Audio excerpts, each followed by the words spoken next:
What's up, ladies and gentlemen? What's up, ladies and gentlemen? Welcome to the WandaVision live watch party. Here we are, ready to go, ready to view Marvel's debut on Disney Plus. I could not be more excited, man. I literally could not be more excited. This has been something we've been waiting for so long. As you guys can see in the background, your boy's got a new setup. I'm going to be doing a setup tour video very, very soon, but I wanted to drop and debut the setup on today's stream, and now I'm seeing you guys come in, assembling over here. Right now I'm posting on IG. I'm posting like a shout out for people to come over here and swipe up. What's up? Welcome. Tune in. Most passionate fans on the planet. Most passionate fans on the planet. Tune in right now. You guys are all pouring in. We're ready to go. We're ready to run it. Oh my gosh. We are live. And we're live. Ready to go. So guys, I want to make this very clear. I cannot show WandaVision. Again, legally, I cannot show WandaVision. Let's be real here. I cannot show this. If not, my entire YouTube channel will get taken down. My entire YouTube channel will get taken down. So with that being said, I just posted the story on IG. Now, I see you guys pouring in. I see the energy in the chat. 3 a.m. No one's bringing the energy like we are. It's literally 2:30 in the damn morning. I just finished, napping for like 5 hours. And now I'm ready to not sleep for the next couple days. I feel like I'm Bucky or Captain America waking up from cryogenic hypersleep. Waking up from the ice. I feel rejuvenated. I feel ready to go. Marvel's back. This is what we've been waiting for so long. And now it's finally here. Bro,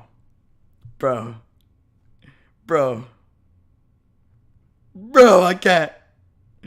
Y'all are pouring in. I'm loving the energy in the chat right now.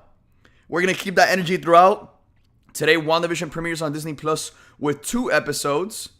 So, we're going to have twice as much fun today. And I could not be more excited. But how are you guys liking the setup, man? Peep the setup, guys. I'm going to pop out the chat here. Hold up. Let me get this all set up nice and easy over here. Let me get this all nice and set up over here. Okay, there we go. No.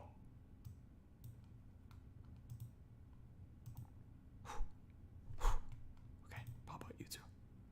Okay, I'm seeing you guys over here in the chat. Welcome.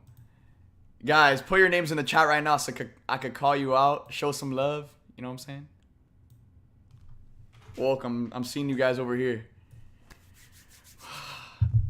Welcome. But how you guys liking the new setup?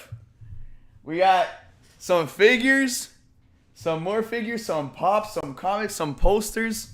Again, I'm going to be doing a setup tour very, very soon. But now we finally have a setup that truly represents our passion for superheroes. And one thing I really want to do moving forward is I want to get a P.O. box where you guys can send in some stuff and add some things to this setup. Because as much as I want this to be my setup, I am only a man.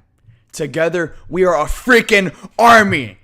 A freaking army assembled ready to watch WandaVision. And I want to incorporate you guys into this setup. So whatever you guys want to send me, I want to, add that to this setup because I freaking love you guys so much. And I know you guys got a lot of love for me. So let's just create the biggest and best superhero setup in the freaking world. But I'm seeing Mikey, Pedro, Kieran, Billy, Braden. We're live over here. Let's freaking go, everyone. Oh my gosh. Let me lower the mic volume because I'm going to be screaming a little bit and I don't want to, damage eardrums over here. So, WandaVision officially premieres in 27 minutes on Disney Plus. The reason I have a timer up here, guys. What am I doing? I need to switch to the stopwatch. The reason I have a stopwatch up here is because when WandaVision drops on Disney Plus, this is the plan. When WandaVision drops on Disney Plus, I'm going to wait till it's like 3:02 or 12:02, wherever you're at, within the next 26 minutes. I'm going to wait like 2 minutes in, and then I'm going to be like, guys, we're starting this in 2 minutes. And then, boom, I will do a big countdown, and then we'll all press play. Again, right now at this point in time, start setting up your Disney Plus on other devices. So again, have this live stream here so like that we can all experience it together. You guys got me reacting to it live for the first time. And then you guys also have the chat where everyone else is watching. I know some of you guys are tired. I see It's Mongo saying, bro, I'm tired as hell. Bro, I know some of you may be tired, but guess what? We're the most passionate fans on this planet, and that's exactly what we're gonna do. At 3 in the morning, we're gonna bring that energy like never before, like we've done time and time again. Because how long? Yo, NZ Control sent in $2. Shout out to everyone for the super chats. Shout out to those people sending in super chats. I freaking love you guys. And you know, for those that go above and beyond to help support me as a creator, again, kudos to you. I freaking love you guys. Thank you guys so much for sending in those donations. But man, I'm just so ready to have some fun on today's stream. I am so ready. Mason, Jaguar, Michael, Alex, Davin, Mason, you guys are ready. Shout out to those over there tuning in from Europe, from overseas, from international. I freaking love you guys. Woo! This is an event. This isn't just Marvel's debut. This is a cultural event. Look, right now, if you're watching the stream right now, what I want you to do is I want you to type in the chat, where are you tuning in from? Because I want all of us to collectively see how we have the entire world assembled right now. NZ, thank you for the $5 super chat. We got some people coming in from Australia. We have some people coming in from Vincent or Europe, Malaysia, Australia. If you're watching this live stream right now, type in the chat, where are you tuning in from? El Salvador, Texas, Norway, Georgia, California, Australia, the Pacific, Chicago. Oh my God, Belgium. Can you guys see in Iowa? Can you guys see in the chat how this is a cultural event? We have the entire world assembled right now on this live stream, ready to just celebrate something we're all so freaking passionate about. And this is life right here. This is what life is all about. Coming together with so many amazing people. We got from Illinois, Lebanon, Louisiana. Shout out to everyone sending in super chats. New Zealand, Saudi Arabia, Brooklyn, Jordan, Denver, South Africa, India, New York, Egypt. We have the entire world assembled right now. Ready to go. Avengers! Assembled. Ready to go to work. Man. Y'all gonna make me cry. Y'all gonna make me cry, man. Like seeing everyone just from around the world just typing in. We got some people from Wakanda too, you know. Who knows? Probably we might have some aliens watching the stream. You know, people from, you know, Venus, Jupiter. I don't know. Krypton, maybe. Xandar. Wherever the aliens are tuning in from. Shout out to all the aliens tuning in, by the way, because you know something. People don't tend to love the aliens, but you gotta show love to the aliens. Potato Pedro, thank you for the 99-cent super chat, brother. Again, shout out to everyone and sending in those super chats. Appreciate you guys for going above and beyond to help support me as a creator. But, anyways, WandaVision premieres in T-minus 22 minutes. 22 minutes. So, guys, again, like I said, what I recommend for you guys to start doing right now is start chefing it up a bit. Start getting the popcorn ready. Start getting the snacks ready. Start getting the water ready. I actually have to go get water in this cup. So, I'm going to do that in a little bit. But start getting the snacks, the stuff. We got the boy Brad Lambert tuning in. The King! Guys, shout out to the King, Brad Lambert. He's ready to go, rocking the Iron Man Team Liquid merch. Let's go. Guys, actually, when we're done watching the episodes, we're going to bring Brad on. And after we're done watching the episodes, me and Brad are going to talk, theorize about next week's episode. We're going to break down a couple of the things from this week's episodes. So, again, me and Brad are here. We're ready to go to work. We're ready. This is something me and Brad have talked about for so long. And now the King is ready. I'm ready. And so are all of you. What's up, bro? How you doing? I'm good, man. I'm chilling. I'm ready to get this WandaVision in. Let's go. That's what I like to hear, bro. That's what I like to hear. I could not be more excited, dude. This is going to be insane. I just got done in Verdansk. Yes. Man. But for those of you tuning into the stream, I just want to make it very clear that I cannot show the show. That's why I have a timer right here. I cannot. Yo. Your setup, bro, is fire. Bro, we got the whole setup, bro. The comics, the pops, the figures. And yo, I'm actually opening up, I don't know if you heard, but I'm opening up a P.O. box for people to send in stuff and like just be a part of the setup. Have their little corner of the setup, man. Guys, this is gonna be so crazy. This is gonna be so crazy, and the fact that we're doing this every single week, for every single episode, experiencing this for the first time together every single time. This is the true, like, this is a family experience, bro. We're here. Brad, I don't know if you're looking at the chat on the stream, man. We got the entire world tuning in, bro. I see that. Netherlands. I'll send pop vinyls. Bro, let's go. We have the entire world tuning in right now. People from Romania, the Netherlands, Australia. Woo! And WandaVision starts in T-minus 20 minutes. Takeover, my guy. The takeover. Vamos! Vamos! Let's go! For all the Spanish people tuning in, shout out to all the people watching overseas, all the people from Europe, South America, Australia, Asia, Russia, freaking Wakanda, Antarctica. Shout out to aliens too, because I don't know, there might be some aliens watching this, Brad. I don't know about you, bro.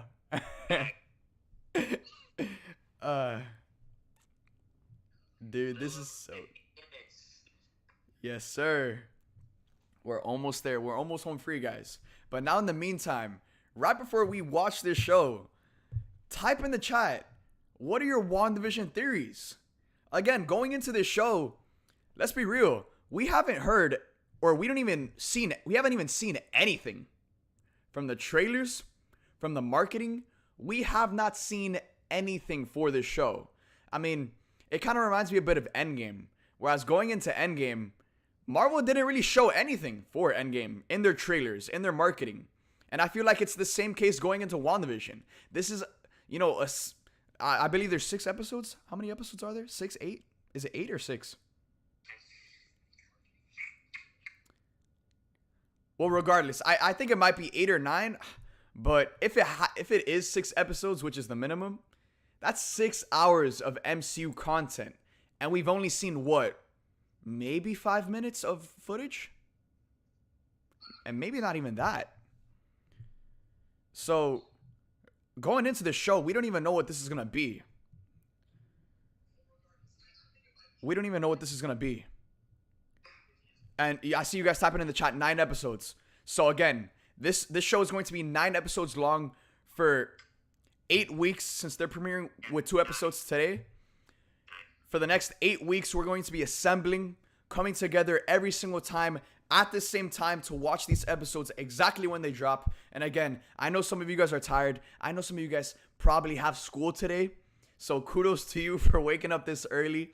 But, you know, for those of you who can't, or for those who can't make it and are watching this live stream replay right now, I want to shout out love to you guys. Shout out to you guys for still going above and beyond, still watching this and experiencing this for the first time with us.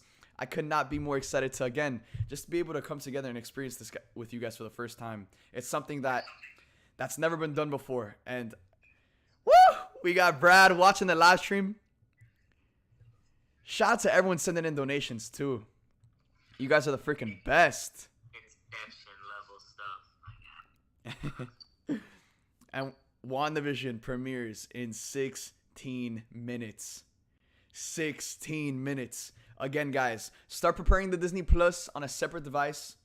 Start getting the snacks ready, the popcorn ready, the water, the drinks. You know, if you're over 21 and you want to spice it up tonight, tonight's a pretty nice night to do it. Tonight's a pretty nice night to do it. So start getting all of the snacks, all of the drinks ready. Start preparing Disney Plus on a separate device. And again, in T-minus 16 minutes, we're ready to go. We're ready to rock and roll. We got Brad watching, tuning in from LA. Brad is ready to go. And guys, type in those WandaVision theories. I'm seeing one right now. Wanda revised Thanos just just to do the butt theory with Ant-Man. That'll be an interesting what if episode. That would be an interesting what if episode. It's Marvel time. Yeah, I mean, guys, we haven't even talked about, the major Marvel news that dropped yesterday. I gotta say yesterday because it's 2 a.m. But Chris Evans coming back as Captain America? What? Chris Evans is back as Captain America. What? What? Merry Christmas, Happy New Year, Happy Birthday. Thank you. Thank you. Chris Evans is back as Captain America. We haven't even talked about that. Like, WandaVision is literally about to premiere in 15 minutes. And we haven't even talked about Chris Evans coming back as Captain America. We're back, baby. This is just insane. Again, Marvel isn't here to play games. Marvel isn't here to participate in Disney Plus. Marvel is here to take over. Marvel is here to take over, and we are right behind them. We are right behind them. Chris Evans is coming back as Captain America. It's going to be for a movie, not for a Disney Plus series, for a movie. And it's, according to the reports, it's unlikely going to be a Captain America movie. So it'll be more like the way Robert Downey Jr. played a role in Captain America Civil War and Spider-Man Homecoming. The way Robert Downey Jr. played Iron Man in those movies is going to be very similar to the way Captain America or Steve Rogers and Chris Evans are going to play a role in an upcoming film, or maybe it's multiple films.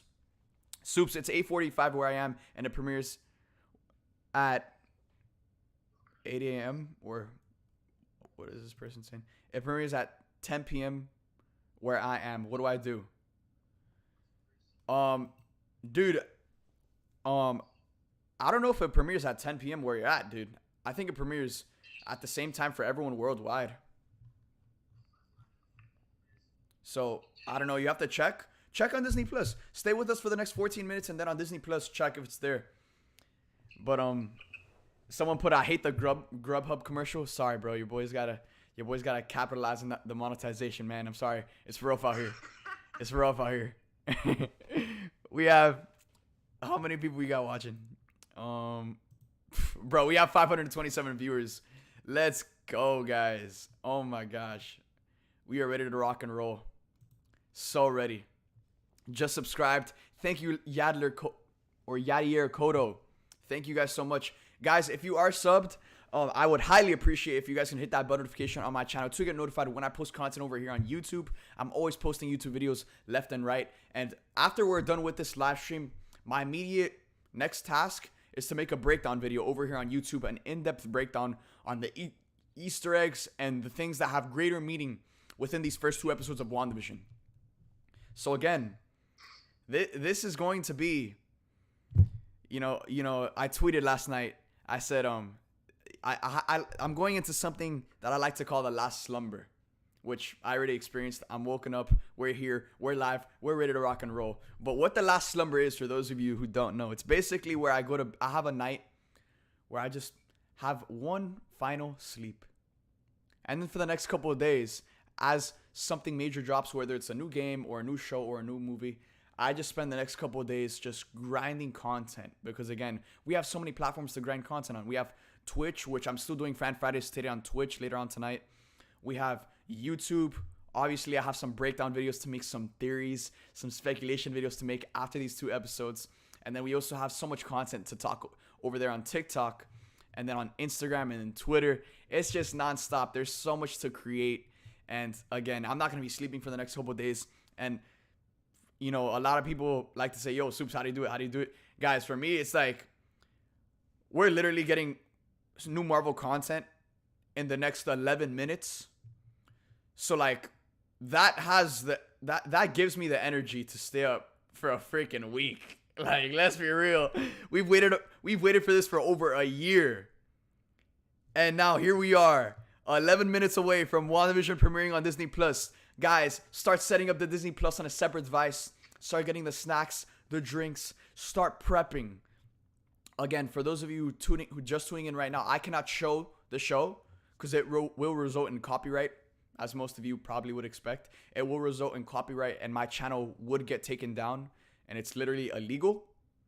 So that's why I have a timer right here. And what this timer is for is it's a timestamp. So when the show starts, that timer is gonna start, or this timer is gonna start, and then boom, that'll be the point in time. That'll be the part of the show that I'm watching. And now, you know, you guys can line it up, and then again, we could all experience it together. So guys, I'm going to be right back. Show starts in 10 minutes. I am going to be right back. I'm gonna go get I'm gonna go fill up my cup with water. Again, start setting up your Disney Plus. Start getting the drinks. Start getting the beverages. Beverages and drinks are the same thing. What am I saying? And start getting the snacks and start prepping, cause WandaVision starts in 10 minutes. Let's go, dude. Oh my gosh, I'm gonna go get some water. I'll be right back.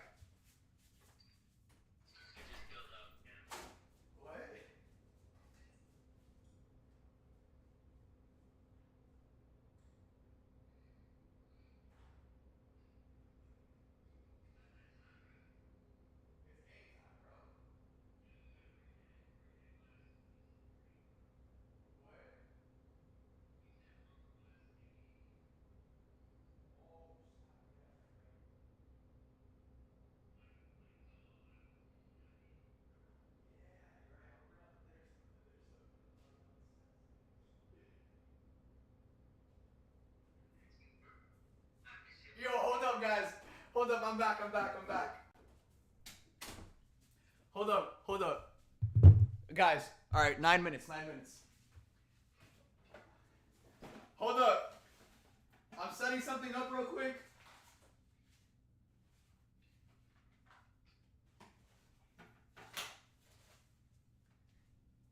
I'm setting up a little concoction. You know what I'm saying? A little experiment. Hold up.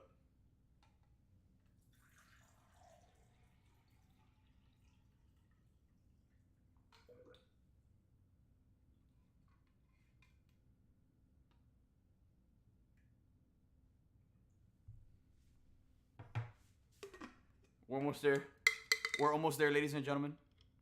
I'm closing this cup. 8 minutes away from WandaVision premiering on Disney Plus. Welcome to the stream if you're just tuning in for the first time.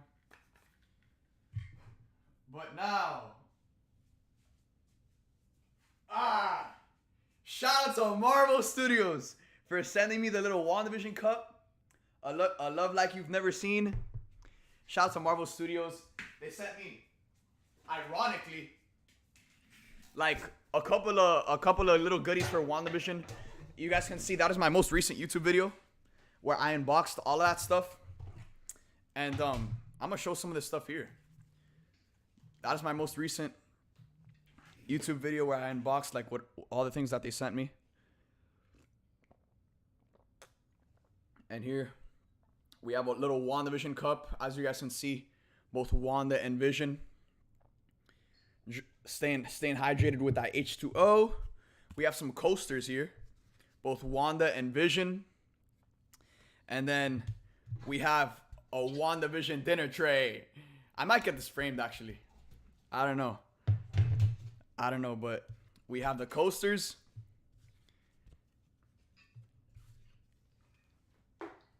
We have the cup. And shout out to Marvel, shout out to Disney, shout out to everyone involved with the production of this show for sending me these things, because now here we are, ready. They got your boy right. 7 minutes away. T-minus 7 minutes.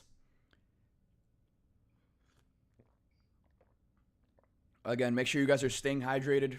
It is 3 in the morning or 12 a.m. wherever you're at. It is extremely late. And I know that most of our brains probably aren't functioning right now. But our hearts, our souls are certainly lit on fire right now. And that's all that matters. 6 minutes. 6 minutes, my friends. So, guys, this is how it's going to go down. WandaVision is available in 6 minutes. The episodes drop in 6 minutes. So, again, after it drops, I'm going to give it 2 minutes for everyone to set up their Disney Plus, set it up, have it ready to press play, and then we're going to do a 2-minute countdown. And then in 2 minutes after the episode's release, we're all going to press play together and we're going to watch it together. So, guys, let's get a spam going. Someone said, I'm looking at the chat. Someone said, spam Wanda if you're hyped. Spam Wanda if you're hyped. Let's go. Let's bring this energy, ladies and gentlemen. Marvel's about to make their debut and make some waves on Disney Plus right now. Like I said, they're literally about to make their debut on Disney Plus. We got news that Chris Evans is coming back as Captain America. And that's not even talking about all of the other awesome goodies that they have coming out this year. So, we're ready to go. We are ready to go. Everyone's spamming Wanda in the chat. Wanda spamming the chat. Wanda spamming the chat. Let's go. Let's get that energy up. Let's keep that energy up. We have 723 viewers.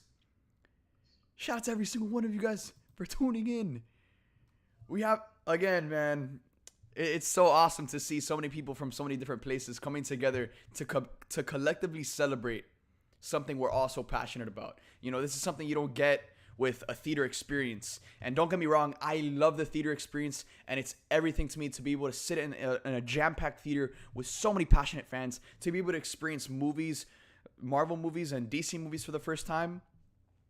But this is something that is a completely new experience, and it's such a completely new, but still such an awesome way to experience content together. And I think that's why Marvel is the best in the game when it comes to creating movies and television shows, because they provide such an amazing experience in so many different ways. Like, Marvel has already made the biggest movies of all time, and now they're continuing to innovate with something like Disney Plus.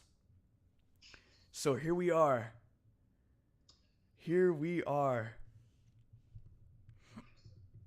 WandaVision premieres in 4 minutes on Disney Plus. Shout out to Marvel, Disney, everyone involved for sending out the WandaVision merch. Hi from Germany. Sending you love all the way to Germany, bro. All the theories, all the speculation, all the rumors. It all goes to hell now, because now all of that goes to hell, because, you know, we've speculated, we've theorized so much, but watch, this thing is gonna open up, and it's not gonna be what we expect it to, because again, we haven't even seen anything from the trailers, from the marketing. We haven't seen anything. Woo! Will Daredevil be back? Only time will tell, my friend. Only time will tell. 3 minutes. Trace Minutos. We got people from Portugal. Fellow Miami native, what's up? Guys, first of all, we're 2 minutes away. We're 2 minutes away. We're almost there. I feel like we're counting down to New Year's, just in a way better way.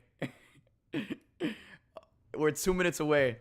Guys, I just want to thank you guys, man. I just want to thank you guys for showing up to this live stream.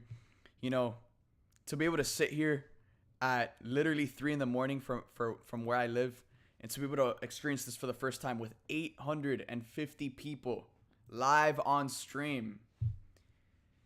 It's something I'm extremely grateful for, and I couldn't be more privileged to be able to, you know, watch this and experience this with you guys for the first time together. So thank you for tuning in. Thank you for tuning in. Now here we are. We're almost there. 2 minutes away. Hold up. Yo, shout out. Guys, shout out for everyone sending in the super chats. McRae 2000. Thank you for the $8 super chat. Appreciate you. A minute. I have the timer here on my screen. So again, guys, we're going to wait 2 minutes after the episodes drop. So like that, you know, everyone can see and line up and have it ready to press play once the episodes drop. Shouts to everyone sending in super chats. We are 40 seconds away from WandaVision debuting on Disney Plus. How long have we waited for this, my friends? Welcome to the SUPES WandaVision live watch party. We're doing this every single week for every single one of these WandaVision episodes, and it's only gonna get crazier from here on out. WandaVision premieres on Disney Plus in 15 seconds. 15 seconds.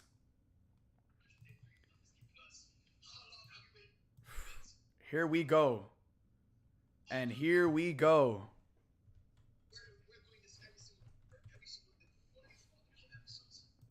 Guys, it dropped. Press play. The episodes are out.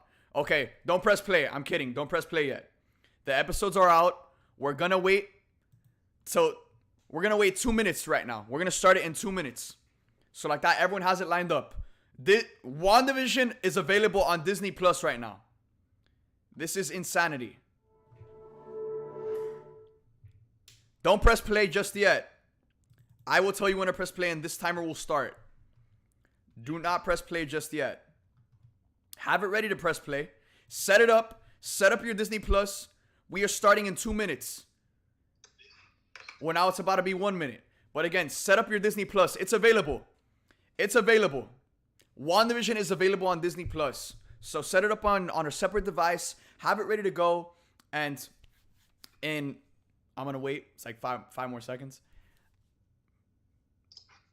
And in a minute, we're going to hit press play and we're all going to watch WandaVision together. So don't press play just yet, guys. Have it ready to press play. In a minute, this timer will start and we'll all watch the show together for the first time, man. Here we go. Here we go. We are ready to rock and roll, bro. Brad, shout out to you, Brody. I'm going to call you after the show and bring you on stream and we'll talk about it. Peace out, Brody. Talk to you, bye. It's time. 30 seconds, guys. In 30 seconds, we're pressing play. I'm going to count it down, and then we all press play, all right?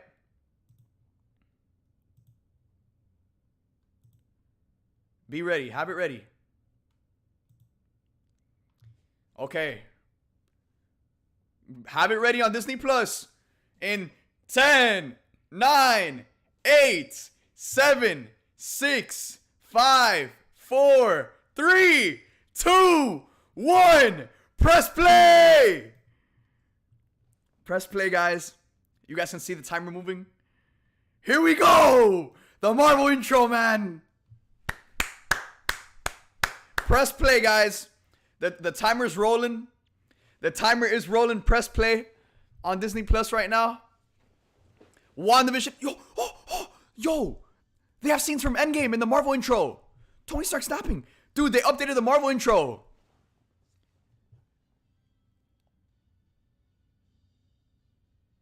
Yo, look at the dimensions on the screen. It's black and white. Are we starting off in sitcom? Are we starting off in sitcom? Are we starting off in sitcom?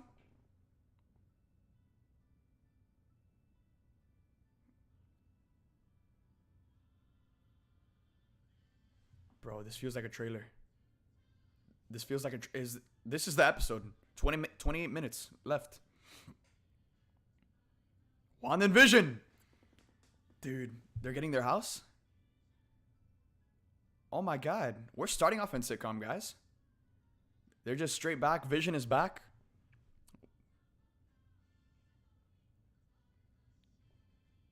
Dude, I'm loving the theme right now. I am loving the WandaVision theme. Starring Wanda Maximoff and Vision.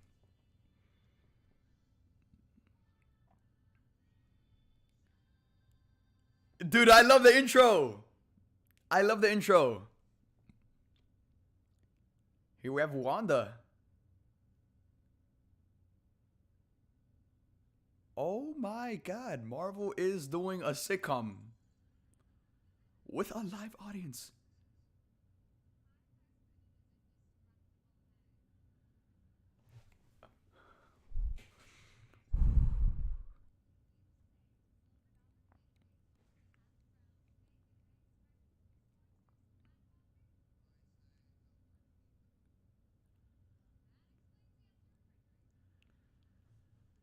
Oh my gosh.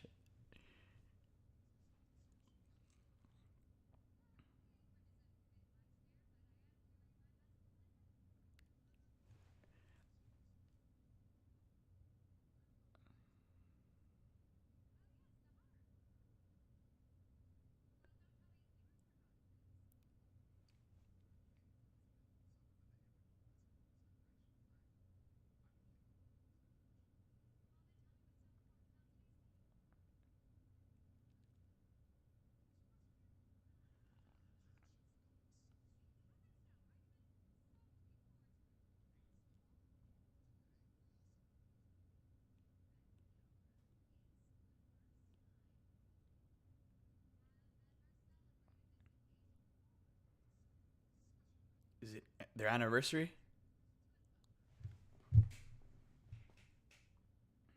I'm loving this. They're just going back and forth. We've never really seen this from Vision and Wanda in the MCU. Seeing them just go back and forth like this.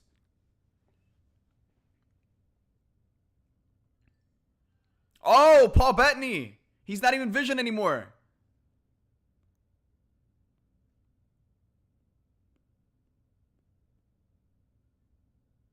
Holy cow. Guys, we're watching episode 1 of WandaVision right now. It is currently 3 minutes and 42 seconds in.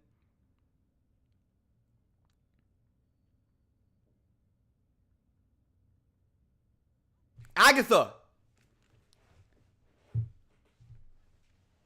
Agnes. Agatha Harkness. You guys get that?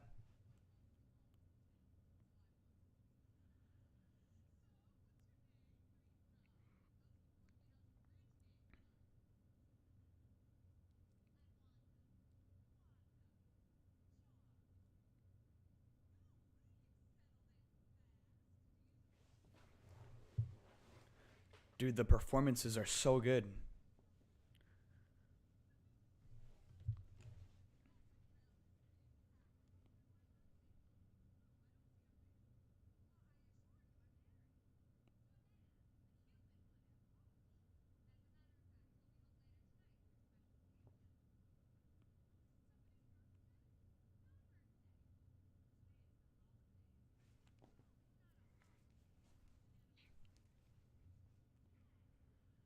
Anniversary. Marvelous. Notice that, guys. Wanda doesn't know how long she's been with Vision.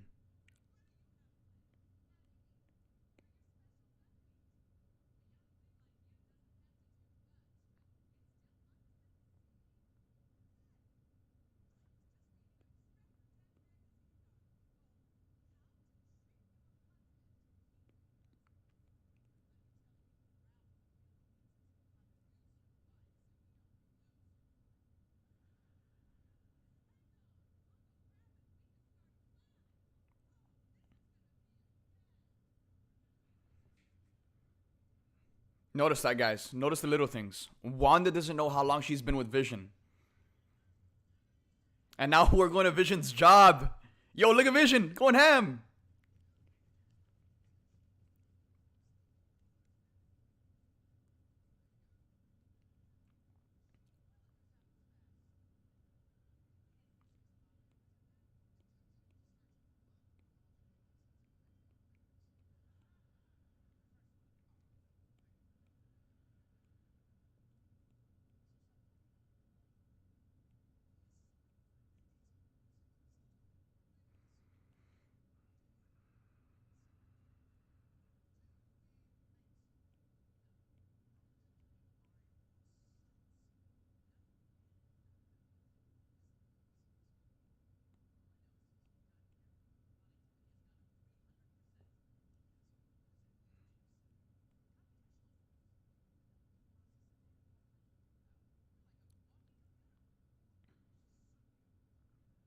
A walking computer.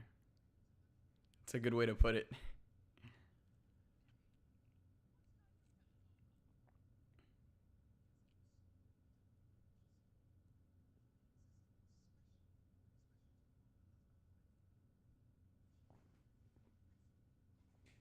See, Vision can't remember. There's something wrong with their memory.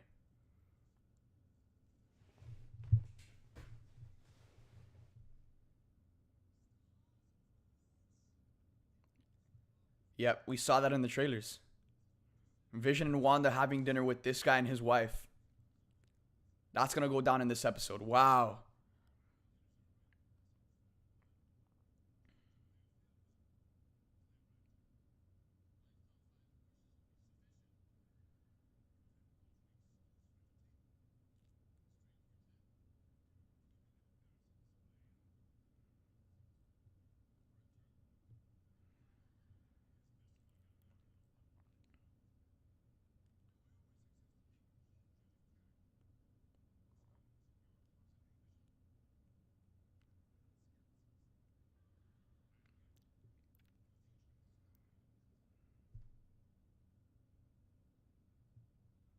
I'm loving this, man.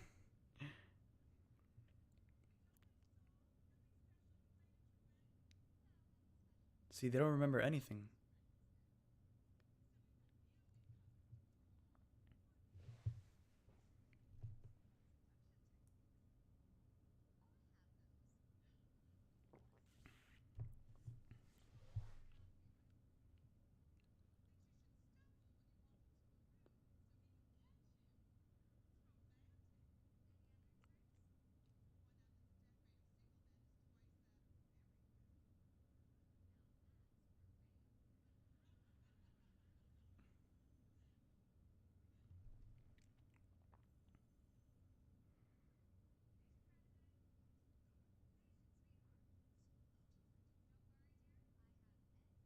The performances are insane.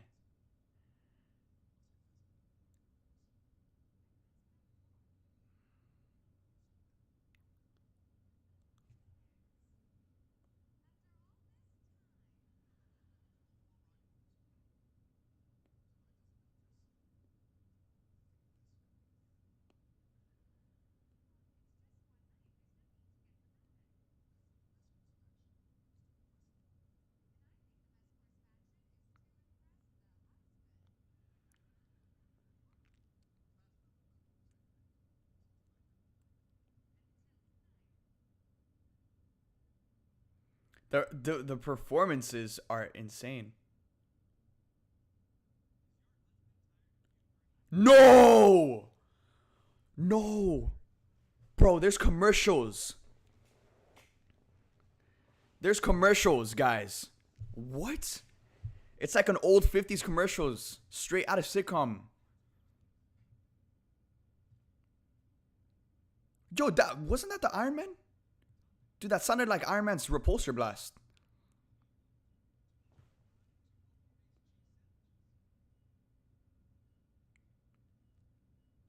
Bro, what? Guys, for those of you tuning in and can't see the screen, I can't show the screen. That's illegal. I'll get my YouTube channel taken down. So that's why I have the timer above me. That's where I am at that point in the episode, and you guys can line it up, and again, we could all watch it together. Just line it up. But boom, Vision's back home with his boss and his wife, and they're having dinner on their anniversary.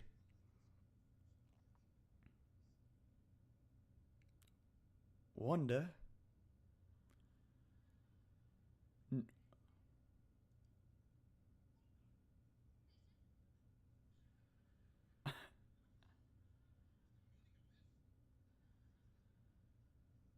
Wanda got the wrong idea, bro.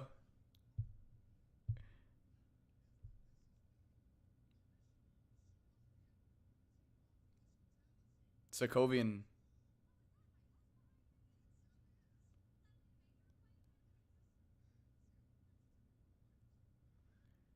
Dude, Bettany and Olsen are killing it, man.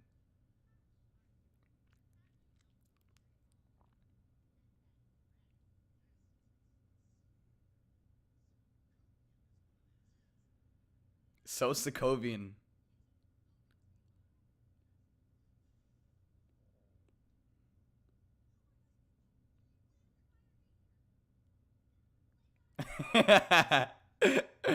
uh, Vision, what are you wearing?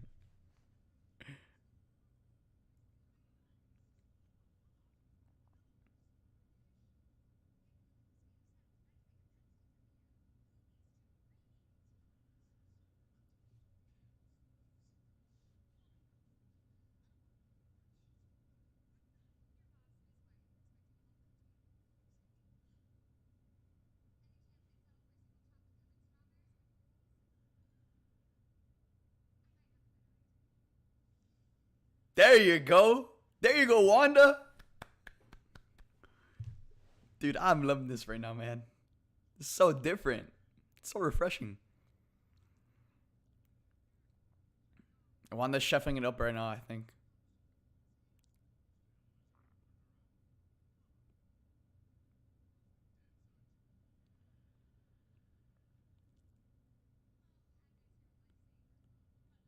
Agnes.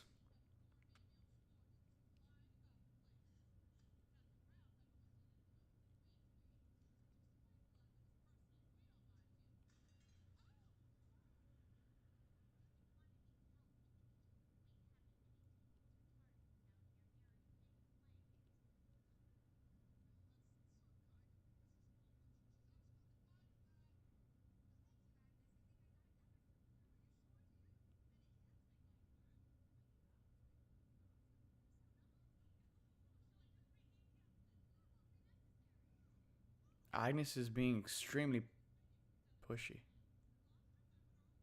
Agnes is being extremely pushy. No, Wanda's just trying to get her out the house, but she still doesn't stop.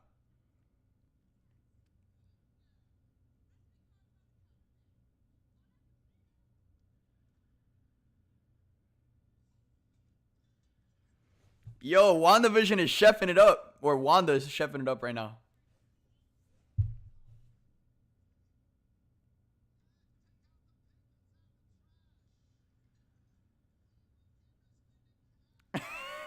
Vision is singing. No. Oh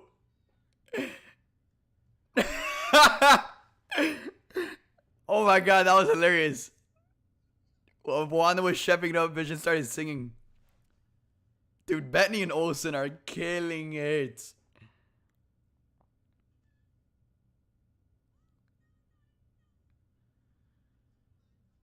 Had a farm. E-I-E-I-O.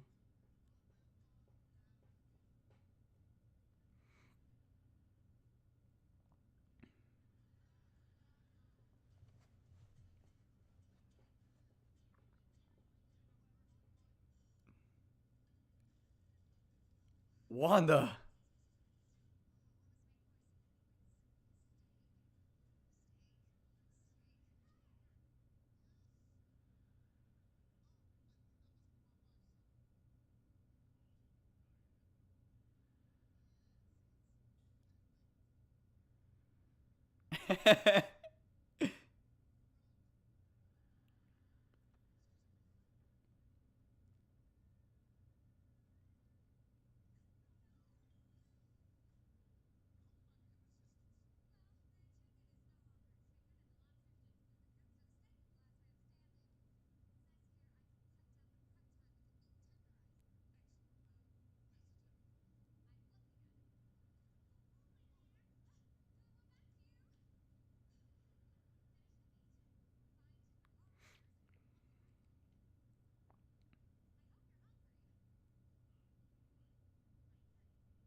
She's using what Agnes taught her.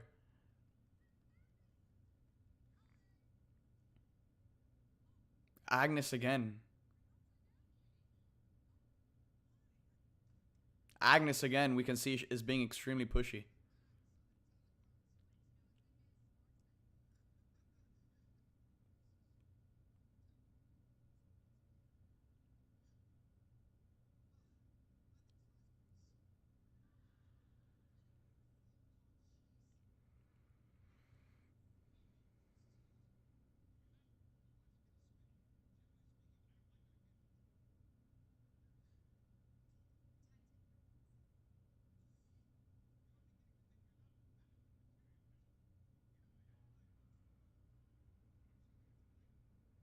Breakfast.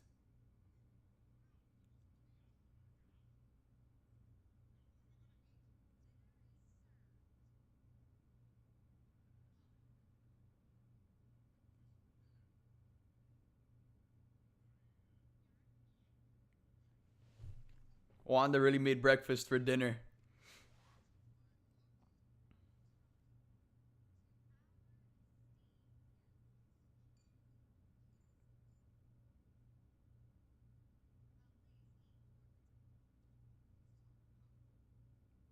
Vision, look at Vision being a gentleman, man.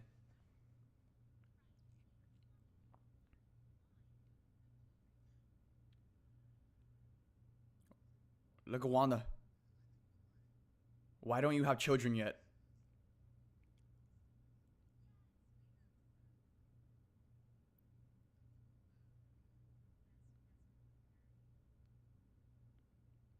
They don't know where they're from. This is the spaz, guys. They're spazzing out right now. WandaVision are spazzing out. This is huge right here.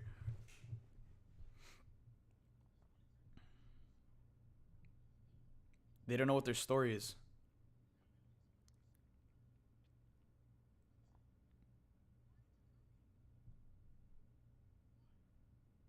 Why did you come here?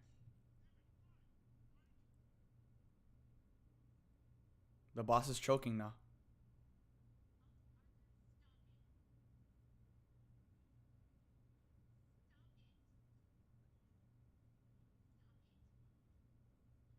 The boss is choking.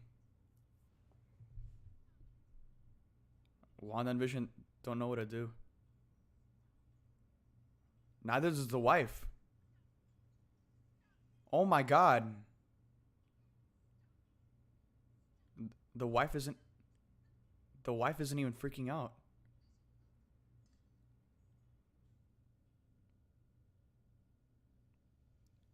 Vision's using his powers now to help the guy.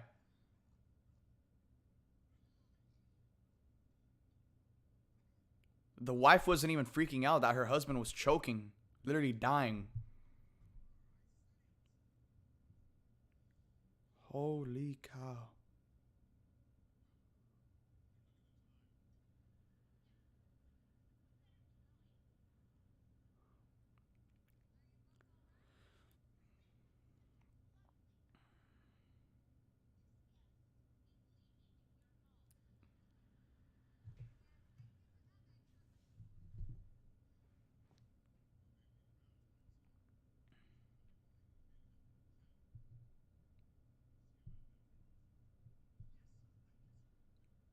Let's go, Vision.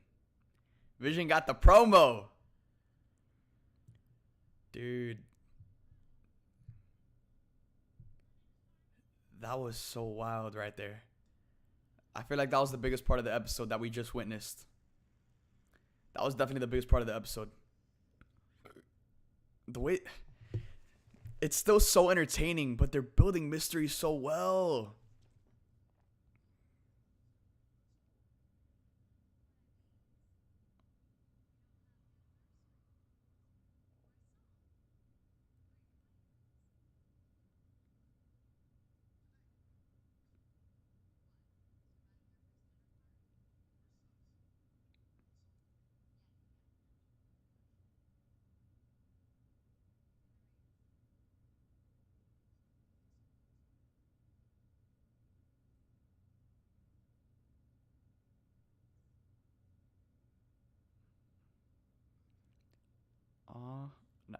Wanda and Vision have rings.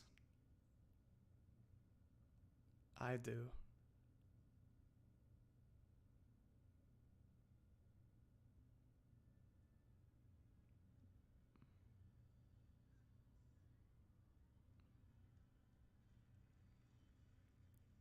Is that the end of the first episode?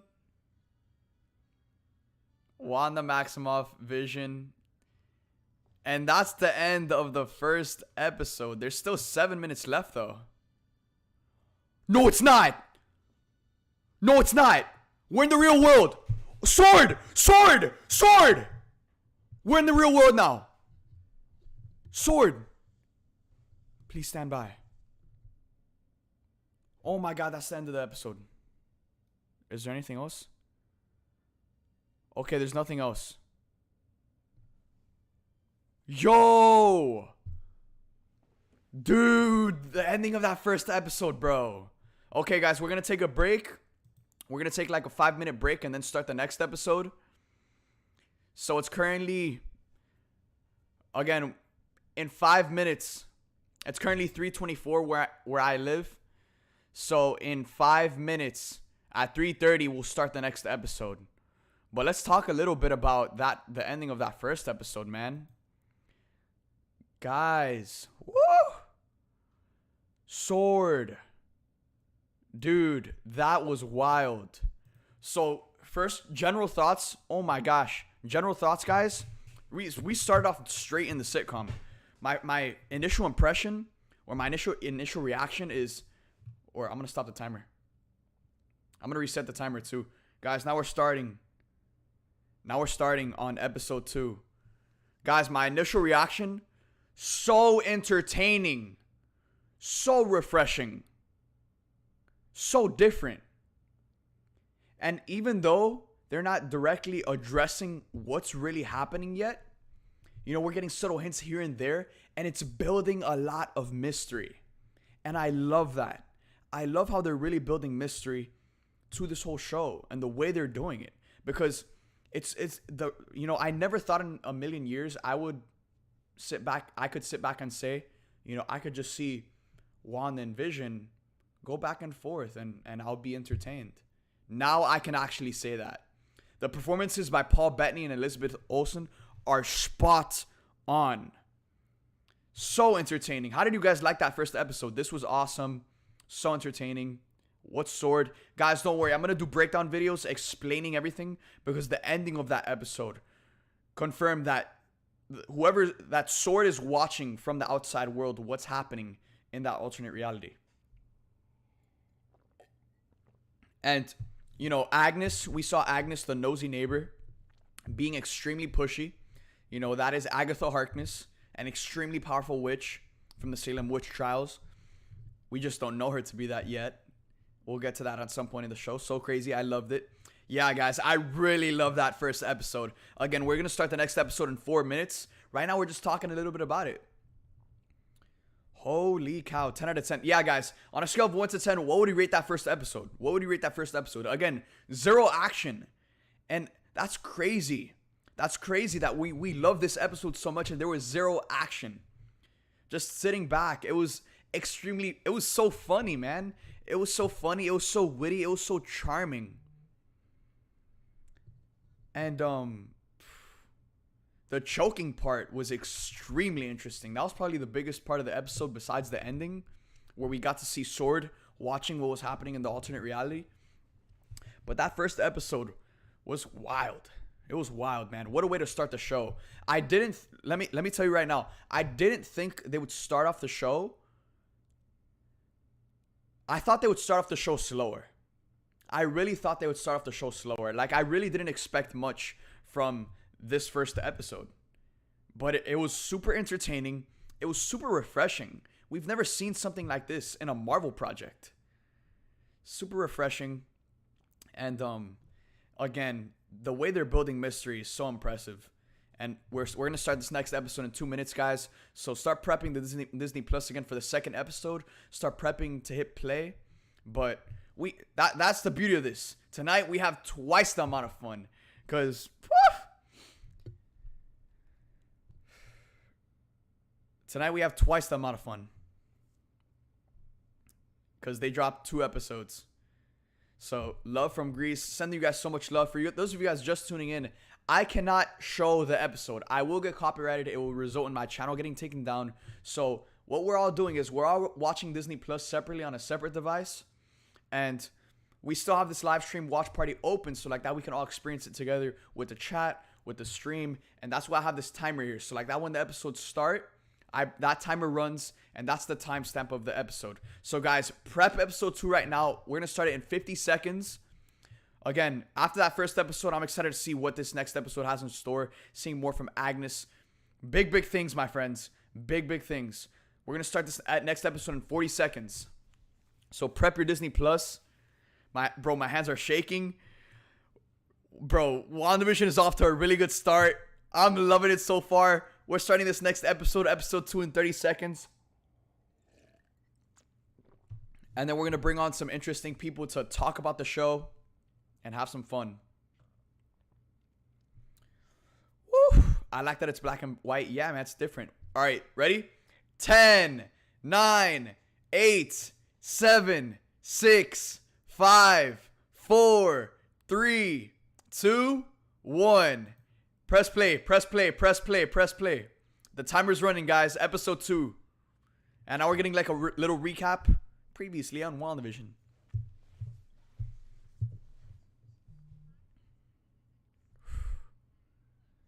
Dude, we got that sword at the end of that last episode. So hopefully you get more of the sword in this episode. Maybe potentially see Darcy. And again, Sword is going to be a big player moving forward in the MCU. The choking scene was intense.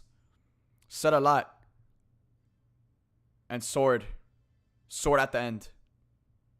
Now here we go. The Marvel intro is rolling. Oh my god, just to hear this intro, it sends chills down my spine. It gives me goosebumps.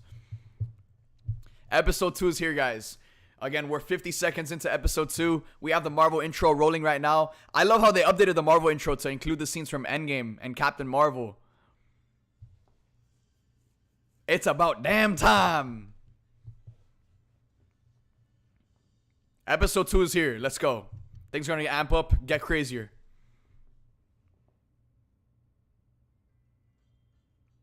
Back in the sitcom. We got WandaVision in bed.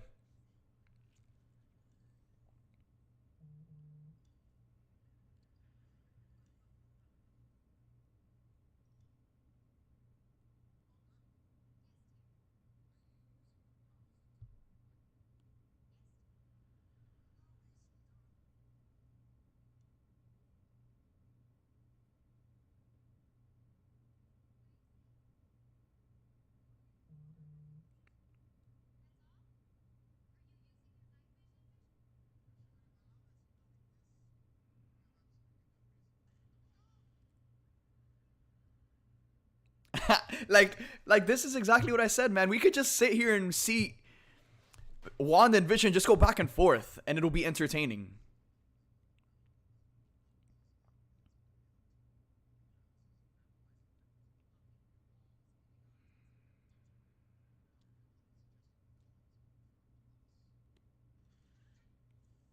What's happening?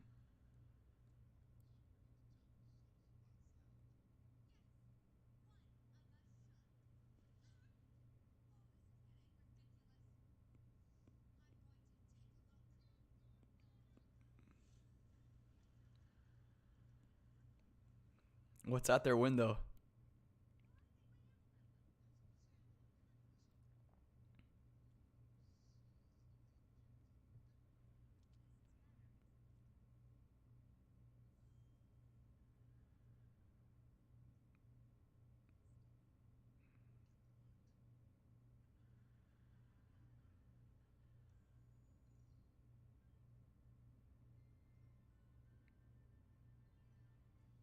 It's the WandaVision intro.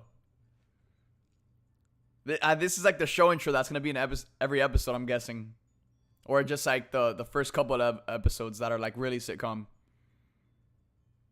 Until we get to the MCU spectacle. But I'm liking this little like TV show animated intro. I don't know about you guys.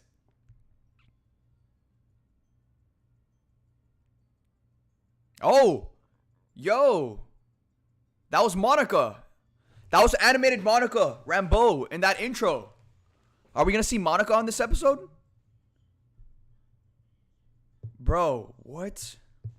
So much to break down. So much to break down. Look at Monica in the background. So much to break down. That's our first, I guess, peep at Monica Rambeau on the show. I'm guessing she's like gonna be a sword agent or something.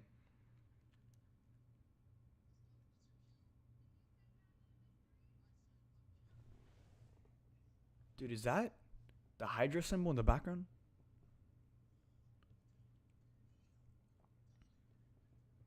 Oh my god, that is the Hydra symbol in the picture frame in the background.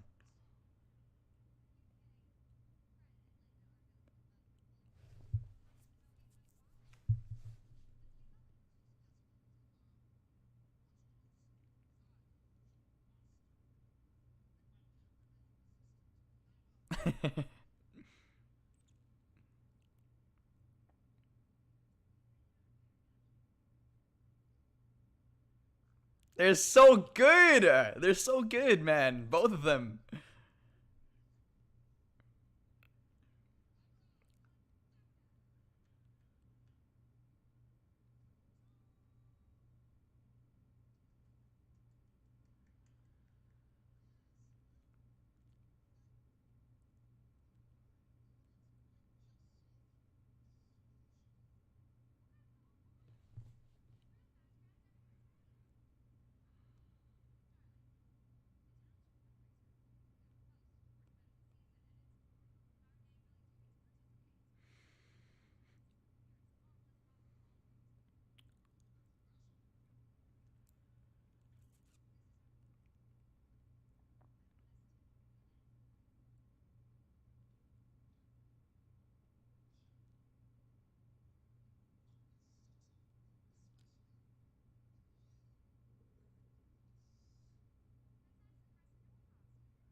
Oh my god.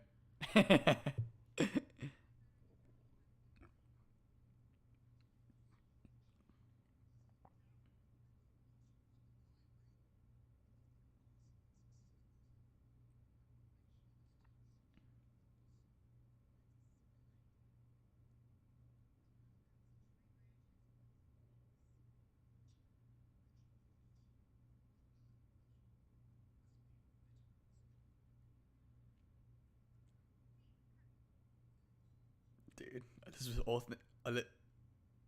Oh no, Taya's gonna see that. Elizabeth Olsen could ruin me. She's just. What's happening? Is that more Agnes?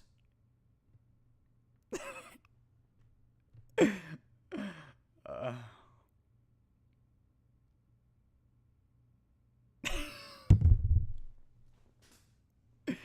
Wanda's walking outside. Oh! Helicopter! Guys, colored helicopter. Is that a sword helicopter? This is huge. This is huge right here.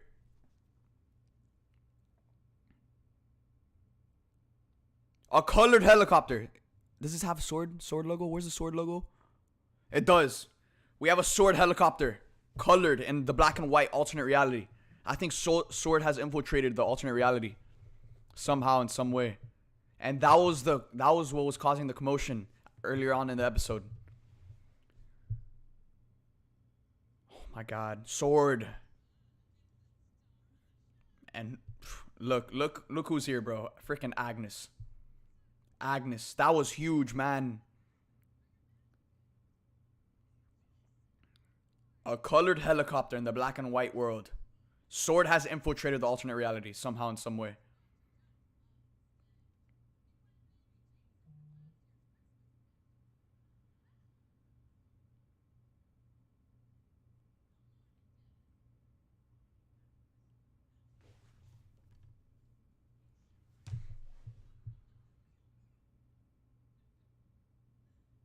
Agnes.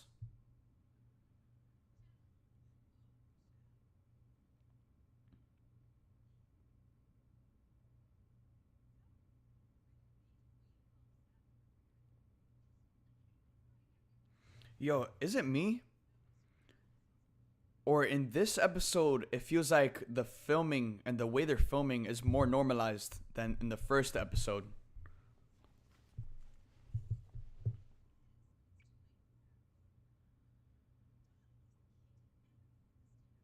Who's Daddy?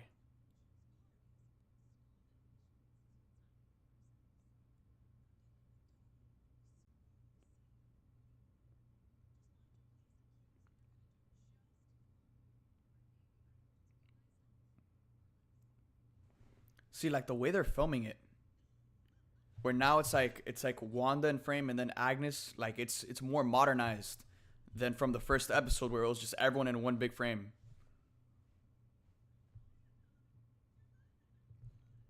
And this is Dottie, according to Agnes. It's like the mom committee. It's like a squad of moms.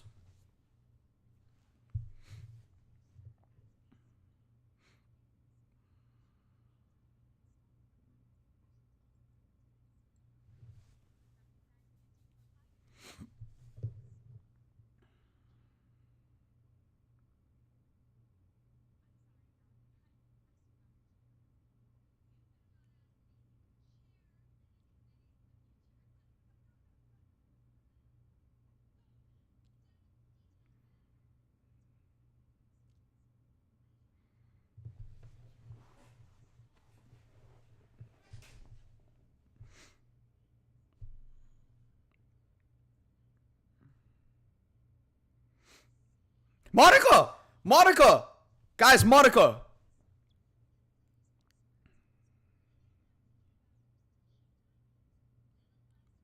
Monica.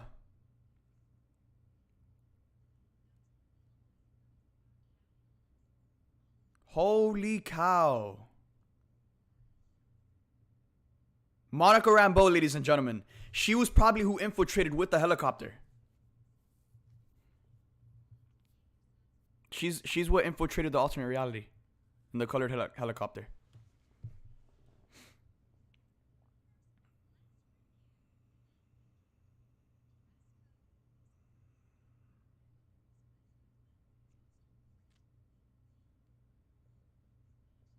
See, the filming is more modernized. And it's going to be like that. It's going to be like that for every episode. It's going to get... Geraldine. We know who you are. You're not Geraldine.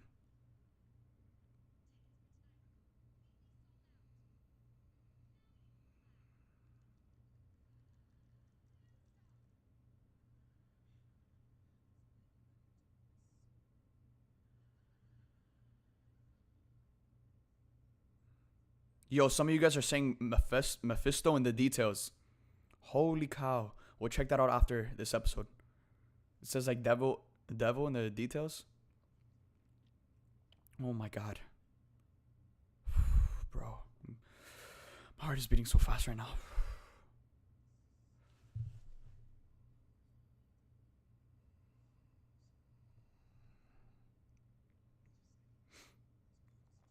Yo, Vision looks like such a nerd. I'm loving it.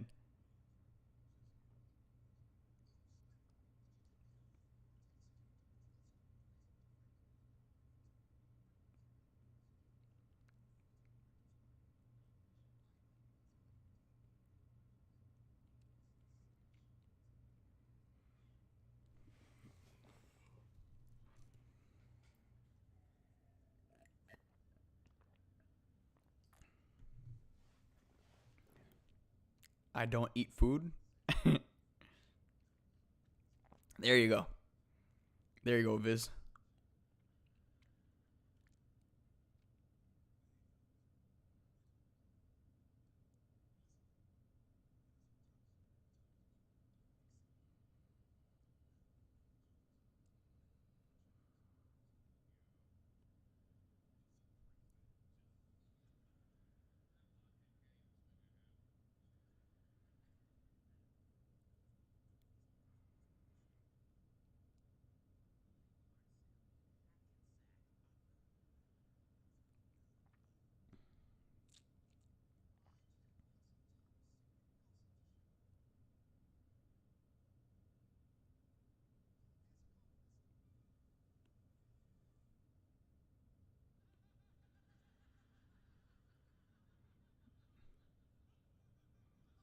Dude, they're all spazzing out to Vision's joke.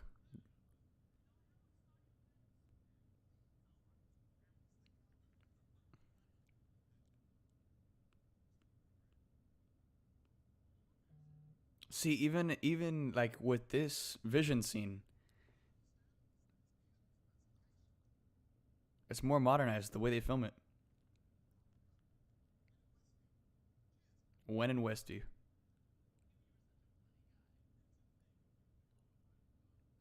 Does that work for you, Vision? Gum and a robot?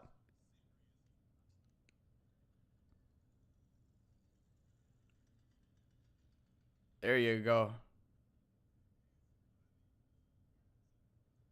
He swallowed his gum. Vision swallowed his gum when he's a robot. Or humanoid.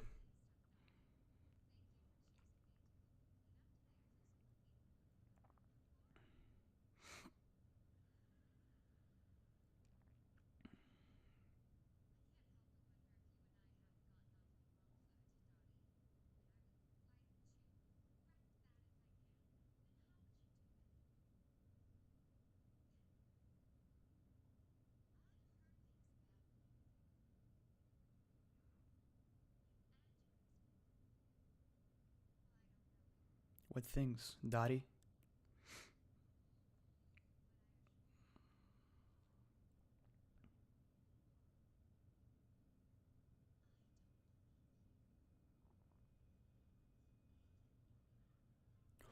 Sword! Sword is contacting Wanda! Sword is contacting Wanda through the radio. Oh my god.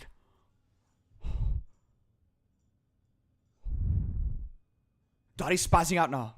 Dottie's spazzing out. They're contacting Wanda through the radio.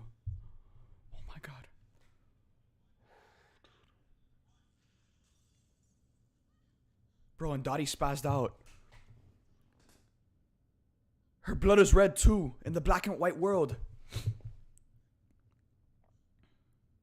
Oh my gosh. Sword just contacted Wanda through the radio. And Dottie was spazzing out.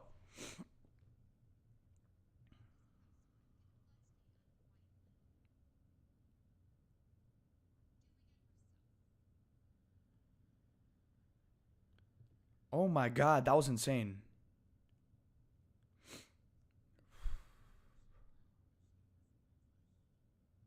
Another commercial. Another commercial.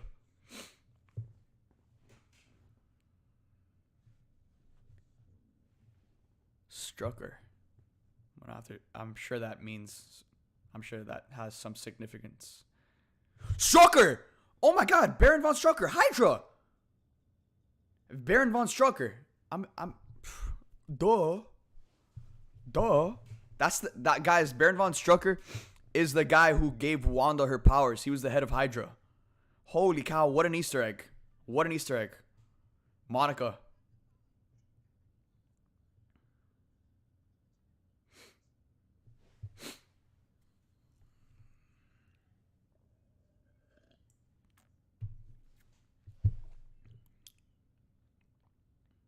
Viz. Oh my god, Viz is spazzing out because he has gum in his system.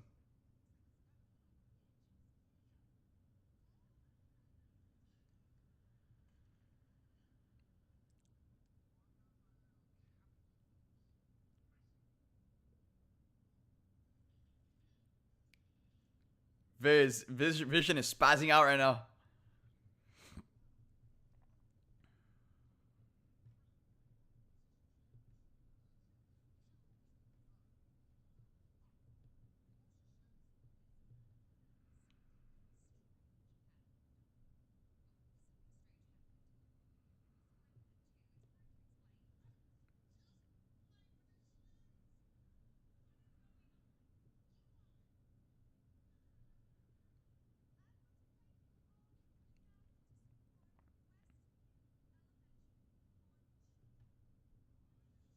For the children.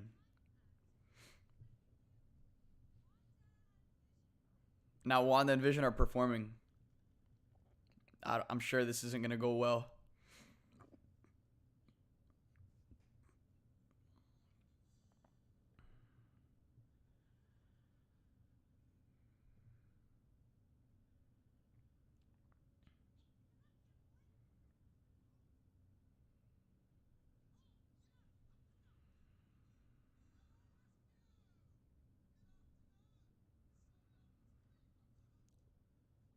It's like he's drunk almost.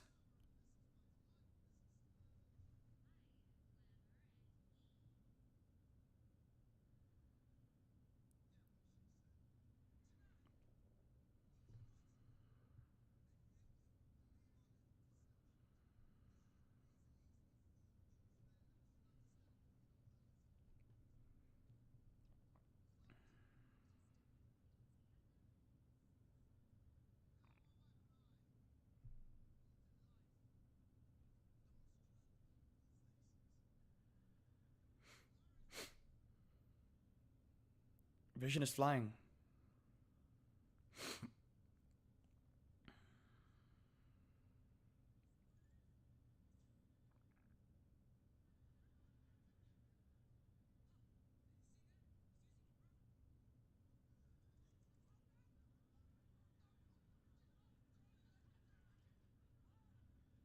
Agnes.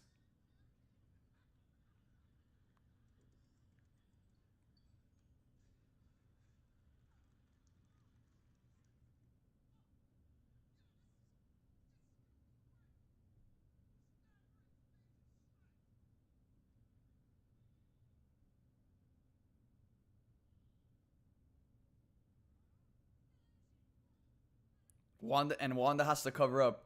Yo, Vision is drunk and he's exposing his powers.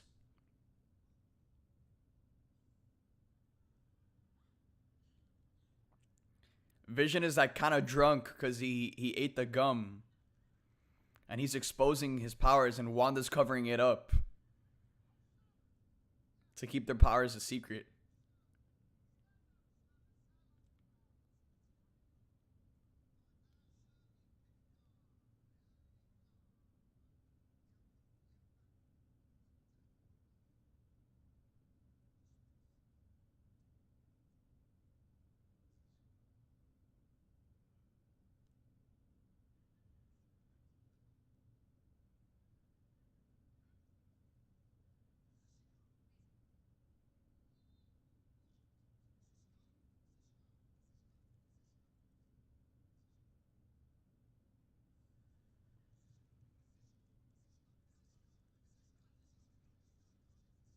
What's happening right now? Vision is spazzing out.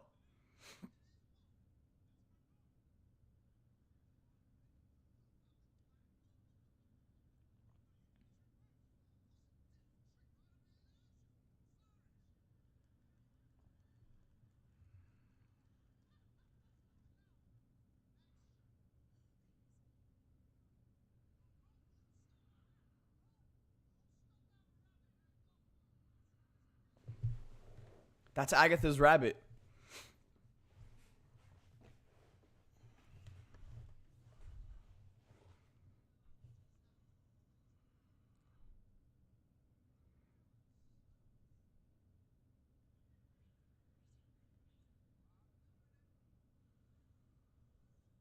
Vision just exposed his powers.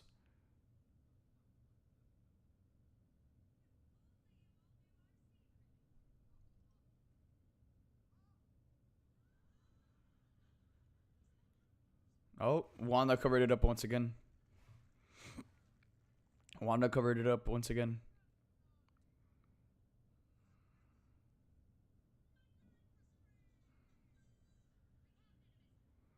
And then now they're performing the trick that they performed earlier on in the episode.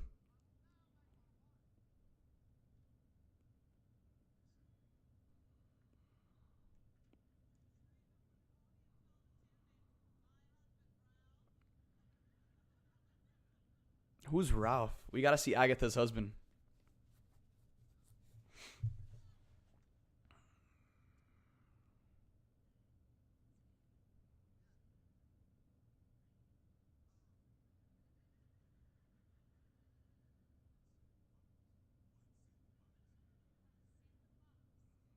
Dude, it's so like mysterious.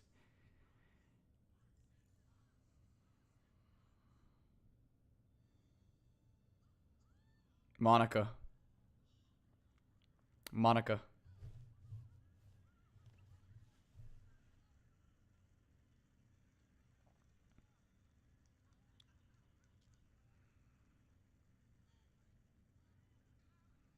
Monica. Dude. This is gonna something big's gonna happen.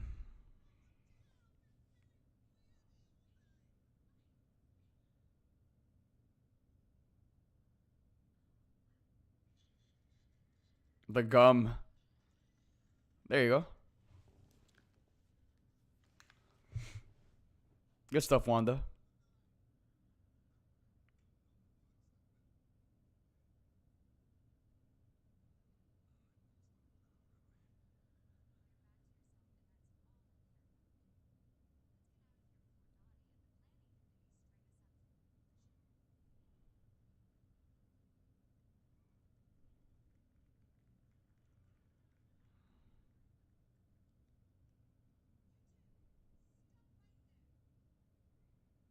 Oh, they got caught.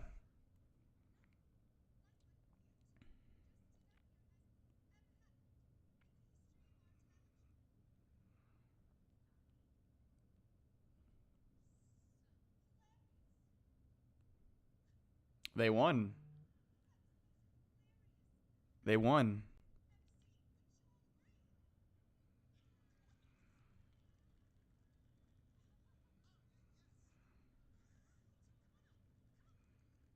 Dude.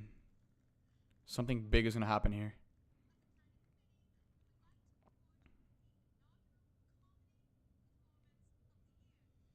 Look at that. Shout out WandaVision for winning the comedy performance of the year. Bravo, bravo.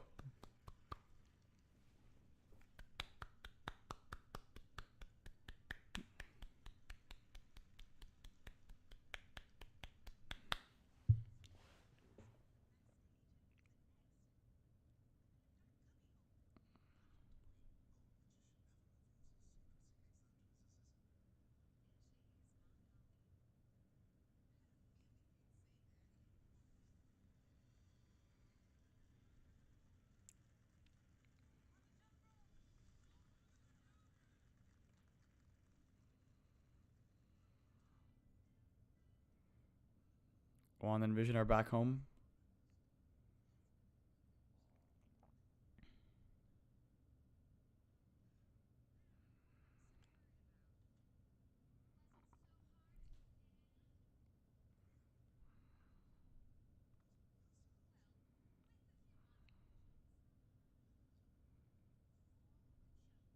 For the children.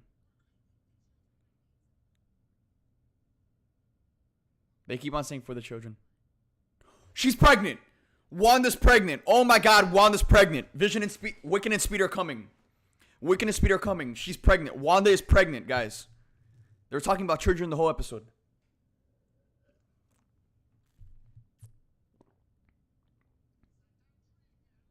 Oh my god, something else happened. There's another disturbance. There's another disturbance. What's happening? What's happening? What's happening?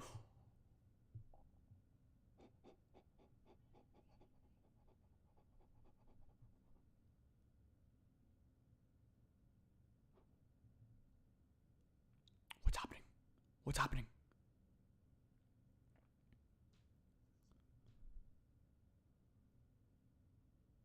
What's happening? A sword agent is coming out of the sewer. Oh my god. Oh my god, a sword agent is coming out of the sewer, infiltrating the world. And we see the sword logo. Oh my god. Sword agent. What is happening? What is happening?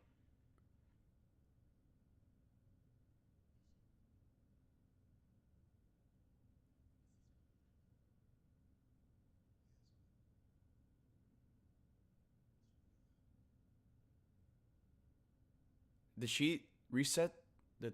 Did she time travel? I think she time traveled back before they saw the sword agent. Color, dude. Is time moving on? Is time moving? Is she gonna fast forward or something? Oh my god, guys, we're going to like the 60s or 70s. We're going to the 70s, baby. There's color now. There is color. Dude, we're moving forward in time, getting closer and closer to that present day MCU. What? Wanda. Sword agent. Please stand by. Oh my god, that was the end of the episode. Wanda, who's doing this to you? Who's doing this to you? Hold up.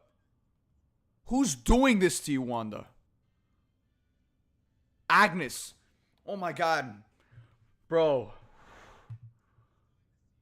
Who's doing this to you, Wanda? Wow. Dude. Holy cow. Oh my gosh, I almost spilled over my cup. Holy cow, what just happened, guys? We just finished the episode. We just finished episode 2 of WandaVision. Oh my god, there's so much to talk about. There's so much to talk about. There's so much to talk about right now. Wow.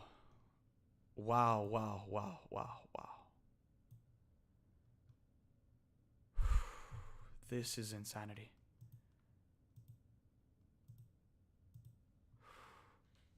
I'm texting Brad to hop on the Zoom.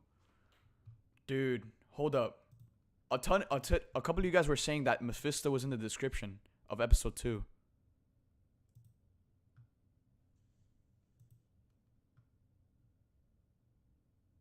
Hold up. Where guys, where's Mephisto in the description?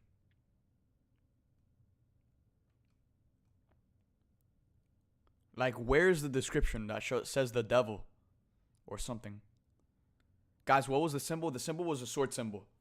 Again, sword is trying to infiltrate the world and get to Wanda.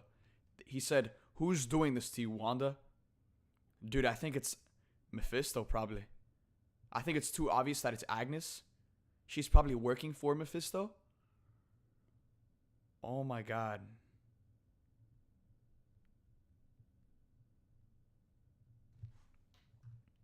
Dude, oh my god, this is huge. This is huge. This is huge. Yo, Brad, you there, bro? Can you hear me? Oh my gosh, bro. Hold up. I'm gonna set you up so like that you could come on screen. Let's minimize this timer.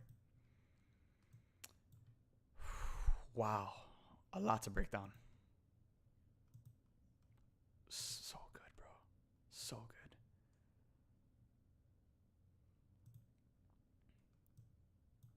Guys, don't worry. I'm fixing the stream. I'm just going to add Brad in here. Yeah, because my cam is on the stream. So we're going to add Brad in here.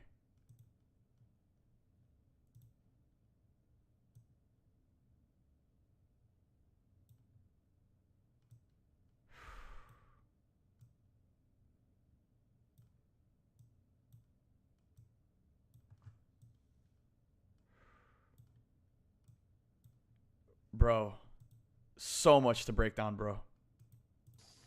You ain't lying. Yeah, all right, you're on stream. Ready to go. Dude, oh my god, guys. Wow, what an episode, first of all. Both episodes. What a way to open up. What a way to open up Marvel's debut on Disney Plus. First of all, we started off straight off with sitcom. Started off straight off in sitcom. And I will say this right now. I didn't think I was going to say this, or I didn't think I was ever going to be able to say this, but you know, when it comes to the Marvel characters, there are a lot of characters that we can literally just see sit in a room and we'll be entertained. Falcon and the Winter Soldier are those characters. We can just sit and watch Anthony Mackie and Sebastian Stan go back and forth and we would be entertained. I never thought I would say that about Wanda and Vision. And this show has completely changed that for me. It was so extremely entertaining. And, you know, we got hints here and there, and they're building the mystery so well. And, Brad, I don't know if you caught on to this, but, dude, even in the second episode, the way they filmed it compared to that first episode, it was like it was more modernized compared to, you know, in the first episode, we just got those, like, big wide shots of everyone in frame. Whereas, like, in the second episode, it was more of a modernized film style. And as they're moving on through time, and, you know, it was more modernized the way they filmed it. But again, they're building it up, dude. Sword. Thoughts? Wait, Brad, let me ask you for your initial thoughts. I gotta first off by start saying that the hearing that Marvel theme as the title rolled, man, I missed that. I missed that. Bro, and the way they updated it with all of the endgame stuff. Yeah, so perfect. All of it's great. And it looked like it changed each time too. Yeah. Which was great. But that was iconic. And then the mystery really has me hooked. Yeah, I'm hooked. I love the placements of the Stark toaster was genius. The Hydra watch. Yeah, man. Like there's so many Easter eggs. The eggs. Strucker watch, bro. I mean, just like those little things, the helicopter with the sword logo on it. And then the beekeeper was interesting. Yeah. Because it looked like when Wanda said no, it looked like she was controlling what was happening. Because she rewound it and changed how it ended. Yeah. So that was the kind of illusion that she's kind of running the show, dude, to an extent. And another thing too is that we got we got the teaser of Sword at the end of the first episode. Yeah. Going into the episode 2, we start off the episode with that helicopter, which was super interesting.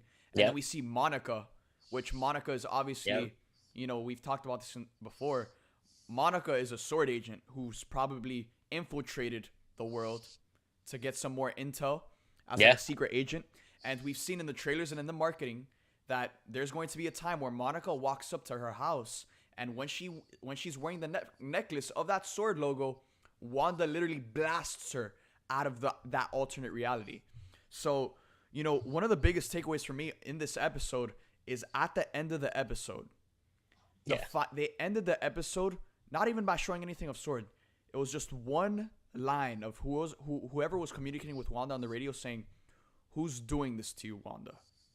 It wasn't, "Wanda, what are you doing?" It was, "Who's doing this to you, Wanda?"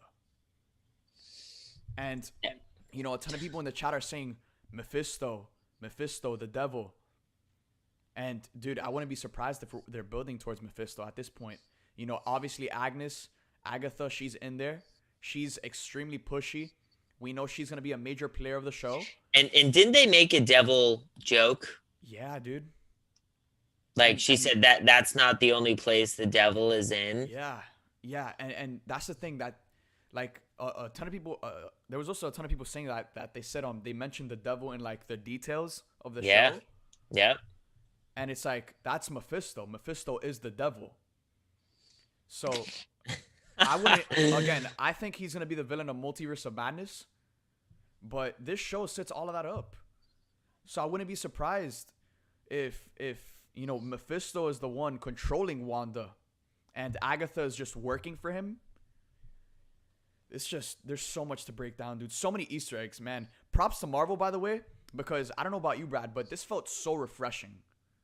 It was. I found refreshing. myself, I had a smile on my face the second it started, and it didn't go away until the second episode ended. Yeah. Yeah, man. And it was like, dude, it was so charming and so clever. And Bettany was fantastic. both of them, both of them yeah. were so good. The, Like, the comedy of Bettany really man. was fantastic, and Lizzie's just fantastic. So yeah, and that's they're so good, dude. And that's something that I didn't expect. Like, I didn't expect the performances to be this good because it's something we've never seen before. Like, we've never really seen Wanda and Vision get this level of spotlight. And Elizabeth Olsen is killing it. Paul Bettany is killing it. And I love the comedy, man. The comedy was actually funny. Like, when we have that they're having that dinner scene in the first episode. The wife is about to go see Wanda. She opens up the doors, and then Vision starts singing, and I just found that to be so funny. It's so charming. The static white noise that you hear when things are going wrong, like at the dinner table when he starts choking. And the wife, it kind of has a Paranormal Activity vibe. I don't know if you've seen that film, chat, but when things get weird, you have that static white noise, and it is just a very suspenseful, kind of uncomfortable feeling. And they really brought that to the surface, especially with the boss's wife, who was smiling while her husband was choking to death. Yeah, man. And they were kind of alluding to it. I caught on to that at the beginning of that first episode, where like they had no recollection of how long they had been together, where they were from, why they were there. And they really put that in the spotlight with that dinner scene with the husband choking. And that was just wild. That was wild. And then same with the radio in the second episode, and her breaking the glass, like everything just kind of compound effect. It's growing each episode. The first episode had the dinner sequence, and now the second episode had the radio and the helicopter. So you're really starting to see whatever pocket reality this is really show its face, and Wanda and Vision are starting to acknowledge these weird things happening. Without question, bro. And, again, this episode ended. We're in the 70s now. Wanda's pregnant. Bro, predictions for next episode? I think they're going to go down the route of the pregnancy, and she might get bigger. She might have the kids. I don't know how quick they're going to dive into the children, which I think we're all excited about. Yes, sir. But yeah, I can't wait to dive deeper into this mystery. Yeah. That's what I'm most excited about. And that's the thing that I love how they premiered the show with 2 episodes. Yeah. Because it really gave you a sense of the pace of it. Yep. And how fast they're moving episode to episode. And that was a huge jump from that first episode. Because now moving into the next episode, where in the 70s, there's color, Wanda's pregnant. Like, things are moving extremely fast, and we're only 2 episodes in, and that's something I didn't expect. Like, me and you talked about this, off camera. We said, like, man, these first 2 episodes are probably gonna be really slow. It's probably gonna be a drag because it's sitcom and it's black and white. This obviously wasn't that. Yeah. This obviously wasn't that, and they're moving extremely fast with the episodes, and it gets me super excited because there's 7 episodes left in the series. It's like, dude, if it's moving this fast at this point in the game, like, Imagine by the time we get to episode 7.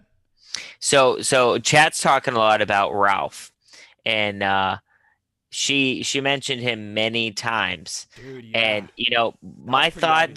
dude, my thought, you and I have talked about this. We really think Doctor Strange is going to be in this show. Yeah. Wouldn't it be funny if Doctor Strange is Ralph? Dude, that would be wild. Because once again, like maybe he doesn't know what's going on. That would Right? be wild. And for her, obviously Doctor Strange and her are going to be villains to an extent, right? So, well, she's a villain and he's obviously a hero. So there's going to be a lot of tension there. So for her to sit there and just talk about how he's never around and just rag on him a little bit, I think is really interesting. For sure. So guys, now here joining us, we have the one, the only, the Cosmic Wonder. Shout out Warren. Welcome to the stream, bro. WandaVision is here. Hello. Welcome. I can't hear you. I'm sorry. Oh no. How do I hear you, Warren. audio? Okay. Hello. Hello. Can you hear us, bro? We hear you. Guys, Hello? I'm getting Warren on the screen. You guys can see him there.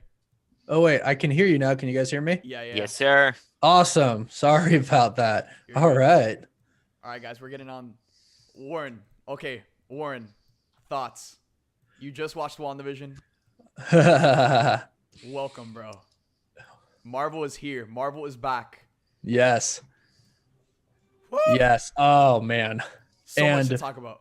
What a way to kick it off, right? So different. So different. So different than anything. But can I just say, and I said this in my review earlier, Paul Bettany in the second episode was fantastic. So good. We got He's so good. yo, hold up. Some people They're right. I just looked at it. It is. No way. It is. The Reaper? No No. way. You're talking about are you Galactus. talking about 327. so- 327 No, I saw it. of but- episode 2. Yeah, but everybody is saying that it's the Grim Reaper, and I think it is. If you look up the Grim Reaper or just Wait, Grim Reaper, like in the intro, right? yeah, it looks exactly like Grim Reaper's helmet. I was freaking out too. I was like, "Holy crap, Galactus! Holy crap!" But then everyone started saying Grim Reaper, and I was like, "Wait a second!" And I looked it up, and if you look it up right now, it looks more like the Grim Reaper's helmet than it does Galactus' helmet. And Grim Reaper's 327. brother. Wait, Grim, where is Grim it? Reaper's brother of Wonder Man. Where is it exactly? So I don't. It's like 327, but As almost Vision 328. He's coming down through the floor. Through the Yeah. floor, right? Hold up. What the hell? There we go. I don't know, guys. Yeah, I mean, yeah. Kind of. Oh looks more my like God. Reaper, right? Bro, they just snuck that in there. Galactus' Yeah. helmet, bro. What? Oh my God. Some people are saying Grim Reaper. I'm going to have to do some more research on that for the breakdown. And Yeah. I'll definitely clarify for you guys Yeah. when we For sure. cap off this stream. It definitely looks like Grim Reaper's helmet more so Yeah, than Galactus. more than Really? Galactus. Yeah. Yeah, it does. Holy cow. Then they're obviously doing that. They're obviously But doing so, yeah. So Brad, this is my first time meeting you, and it's a Nice pleasure. to meet you, man. I actually really enjoy your work. So Oh, thank you so much. yeah, watch your I've videos been, all the time. Oh, thank you. I've been following you for a pretty long time on Instagram, on Twitter, or you just made a Thanks, Twitter man. recently, though, right? Yeah, Or I'm you- not super active on Twitter, but Gotcha, IG yeah. for sure. But yeah, I follow you on on your red carpet with Robert Downey Jr. and everything like that. Super Thanks, man. awesome. So pleasure to meet you. I don't Wonderful have to meet you Soups as well. on camera. Is that because his camera is being used for his live stream right now? Yeah, Correct. Yeah. Gotcha. Yeah, you guys aren't able to see me, but I could hear you guys, and I have you guys both pulled up on the stream. So Yeah, all good. I specifically borrowed one of my roommate's cameras, his camera, so I could have two. that's amazing. But so yeah, guys, we got a ton of Easter eggs in the episode. Like I know that I'm gonna go ham on the breakdown. You too, Warren. We got obviously the Baron von Strucker watch. Yep. Classic. The kind of like the Stark Industries infomercial at the beginning of the first episode. Love That was awesome. Hearing like Iron Man's repulsor blast in the toaster. Yeah. Brad, I know you heard that and you were having like PTSD. You're like, Oh man, killing me. Killing me. with the Iron Man Team Liquid merch on. Shout out Team Liquid. Gotta have it. Gotta have it. Awesome. So, Brad, was this your first time watching it? Yeah. I just dove in, man, and I was telling Soups, I love the mystery and the intrigue and So how good. it grows each episode, and I can't wait. It had a Paranormal Activity feel to me when in those films when the white noise and the static would come and you would just get uncomfortable. Yeah. That's how it felt when she found the helicopter, when the guy was choking at the dinner table and his wife was laughing and smiling like, stop it. It is a very uncomfortable feeling, and that just makes me want to know why and what's happening, what's actually happening here. So I can't wait to see if episode 3 takes it up another notch. And episode 2 had 2 instances with the helicopter and the radio.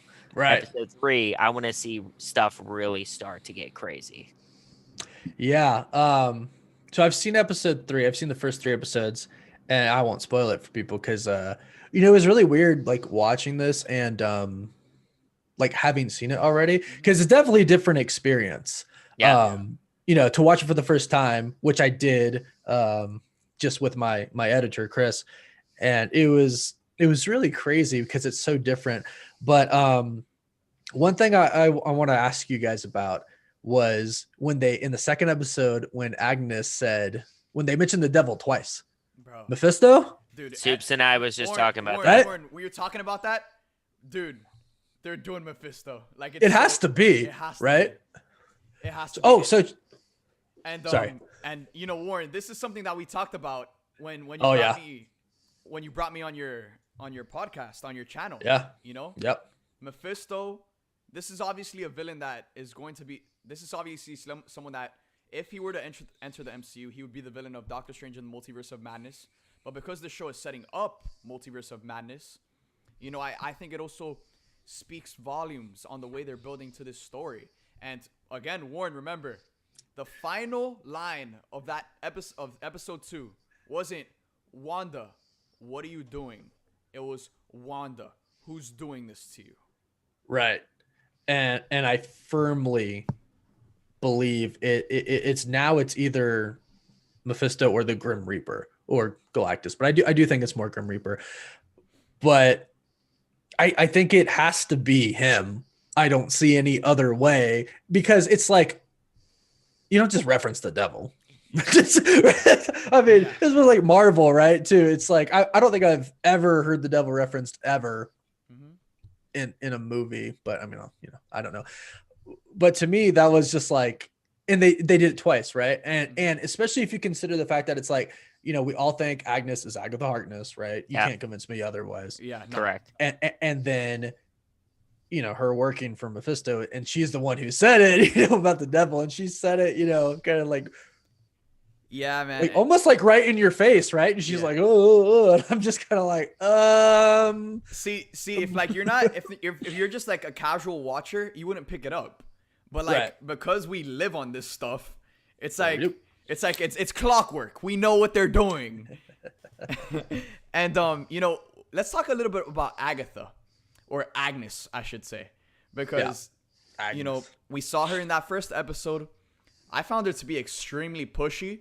Like, she just wanted to be involved more and more with Wanda and Vision's life. And then in episode 2, she played a smaller role than she did in that first episode. But again, she dropped something huge. She kept on saying the devil. She was obviously at the show at the end. And dude, to be honest, I think that little bunny, like I thought like when that little bunny was gonna be something or like do something, but I thought she was going to be more involved in the second episode, but she obviously wasn't, which means that they have something bigger for her down the line. But they opened up the show off the gates, kind of throwing in your face that this is going to be a bigger character, that there's something wrong with this character. And she wants to be involved with Wanda and Vision for some reason. And especially during that scene where Wanda was cooking and she was literally pushing her out the door, and she just kept on. Coming back. Yeah. So what do you guys think about Agnes? Brad, take it away. Well, Warren, we were talking about it earlier, how she kept bringing up Ralph, her husband. And you never And saw him. yeah, and I mentioned to Soups, I think it would be really interesting. I think we all expect Doctor Strange to be in this 1000%. series. Yeah. I think that's self-explanatory. So I was saying if most of these people are under some control where they don't know what they're doing, they don't know who they are, they don't know why they're there, it would be kind of funny if Agatha is making Strange her husband and then talking shit about him. I mean, it would make sense, right? So Yeah, if actually, it he's would. if he's a prisoner of her in a way, for her to basically say he's never around, he doesn't do anything, he's useless. Yeah. And if they're enemies, I mean, what's better than to one up your enemy in a way and basically say I'm more powerful and you're useless. Mhm. So I think that could be interesting. But I do think there's a significance to Ralph, whether it's Yeah, for Strange sure. or somebody Yeah, for else. sure. They kept on mentioning him and didn't show him. Like There's Ralph is something. gonna be a huge character. 100%. Oh, 100%. Yeah. Because I noticed the same thing, Brad. I was like, and I didn't catch it until the second episode. And I was like, well, where was her husband? And then I was like, wait, you never saw it. And I was like, that's intentional. Because you see everyone, you see all the Yeah. You couples. see everyone. Right? You You see see everyone. So I was like, that's 100% intentional. She, of course, means something. We know that already. But her husband, Ralph, he is somebody. So I actually really like what you said, Brad. That would be awesome. I think that would Like, be really. I don't think people would expect it, and no. Marvel is so tasteful in what they say, what they do, and how they do it. Right. So Yeah. there's like we saw the chat found either Grim Reaper or Galactus's helmet Yeah. in the intro at a split-second frame. So Right. like to me, like once again, Marvel doesn't do anything half-assed, and even having Strucker on the Hydra watch, Yeah, I it's just like thought that Yeah. was so smart, man. Yep. It's just like just the Easter eggs and all of it kind of put together. I'm just even the box, the closet that she was in to disappear, Mhm. it had Yeah. like the Mind Stone on Yeah. the front of it, and I'm just like, Yep. this just the little details what make them Yeah, so good. and speaking Yeah. of the box, that was actually another time that Agatha mentioned Ralph. Because remember Yeah. when they were doing the box trick, she was like, "Can you snap? Can you put my husband in the box?" Or Yeah. something Yeah. along those lines.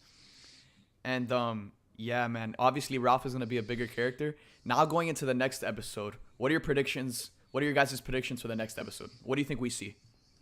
So I mean, Warren's already seen it. So Soups and I seen was it. talking about potentially, obviously, she's pregnant at the end of episode 2, so Yeah. she's either going to get bigger or she's going to have the kids or both.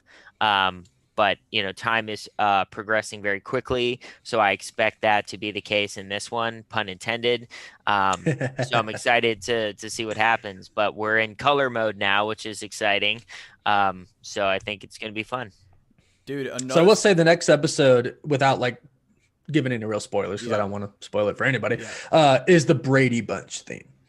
Nice, Okay. Like we move to color and it goes to like that Brady Bunch style. nice. Gotcha. And But go ahead, Soup. Sorry, I didn't mean to interrupt you. no, you're good. You're good. But going into this next episode, with the way things are progressing, this show, Warren, me and Brad were talking about it. We thought this show was gonna start off extremely slow.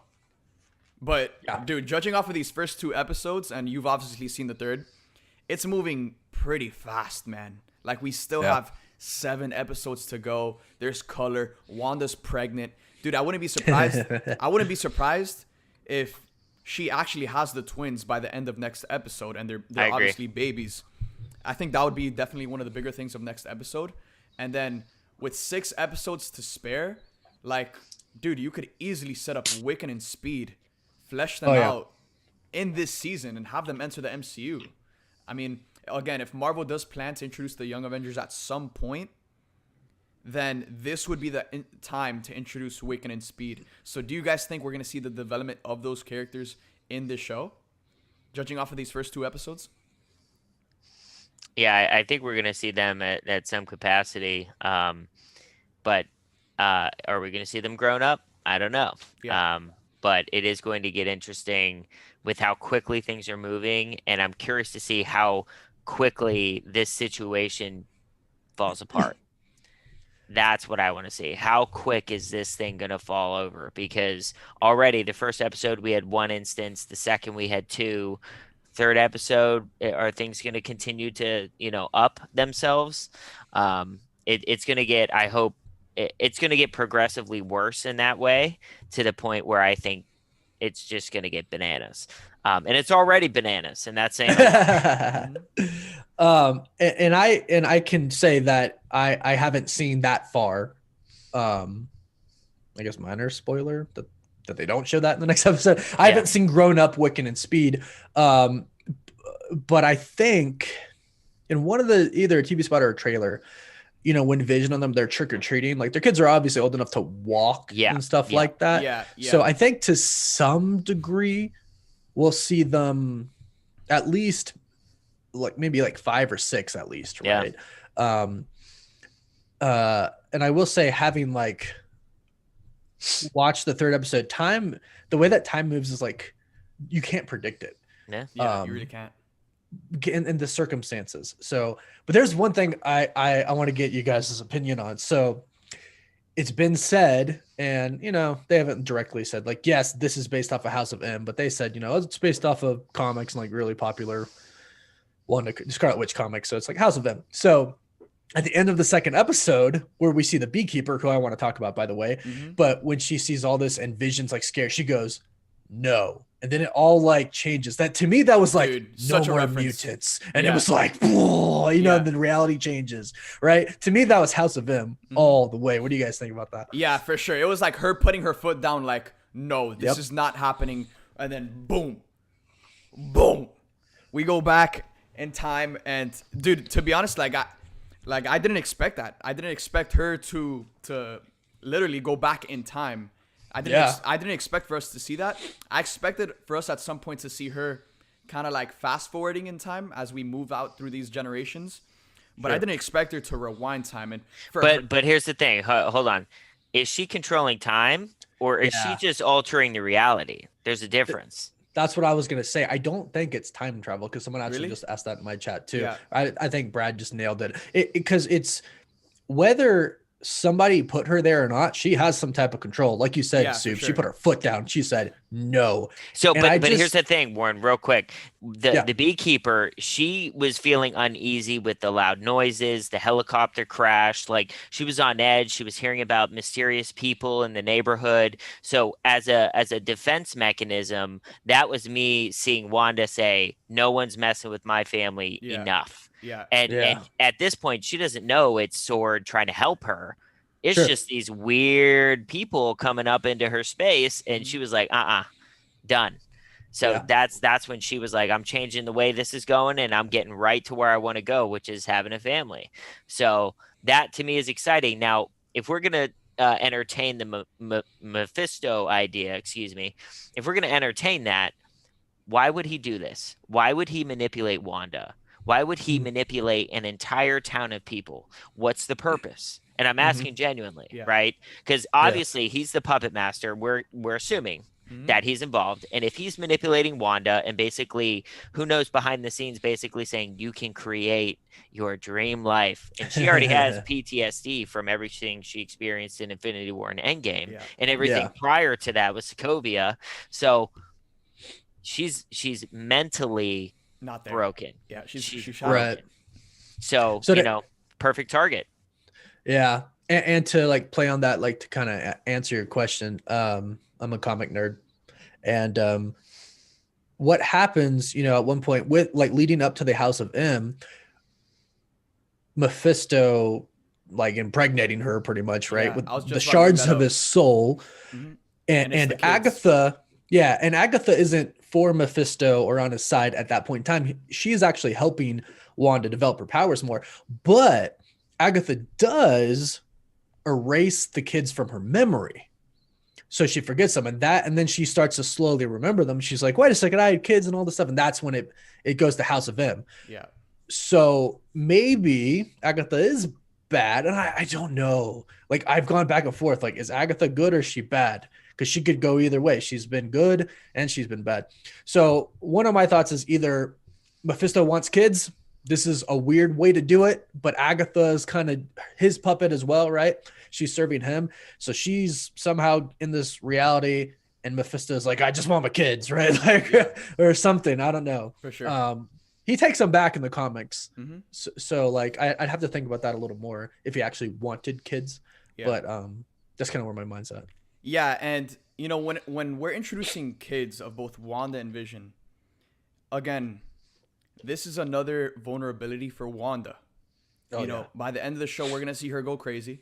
I feel like that's not really a spoiler. That's like the inevitable. And with her having kids now, there's more on the table to lose. It's not just Vision anymore.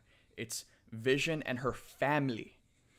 And I just think that's super interesting. And again, we don't really know what's going on here on the broad scope. And if we're talking about Mephisto, I think Mephisto is fully aware of someone like Doctor Strange.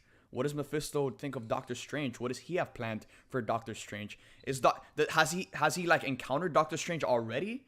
Like, what is we don't know anything that's going on with Strange. We're gonna find out about that, you know, towards the end of the show, or maybe in, you know, somewhere else.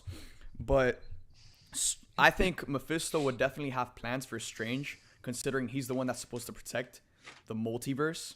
And that's obviously something that's at stake here. And again, even though Wanda's I don't know if she's more powerful than Doctor Strange. From what we've seen in the MCU, she's more powerful than Doctor Strange. But Doctor Strange is more experienced, and he's wiser, and he knows how to use his powers better than she does.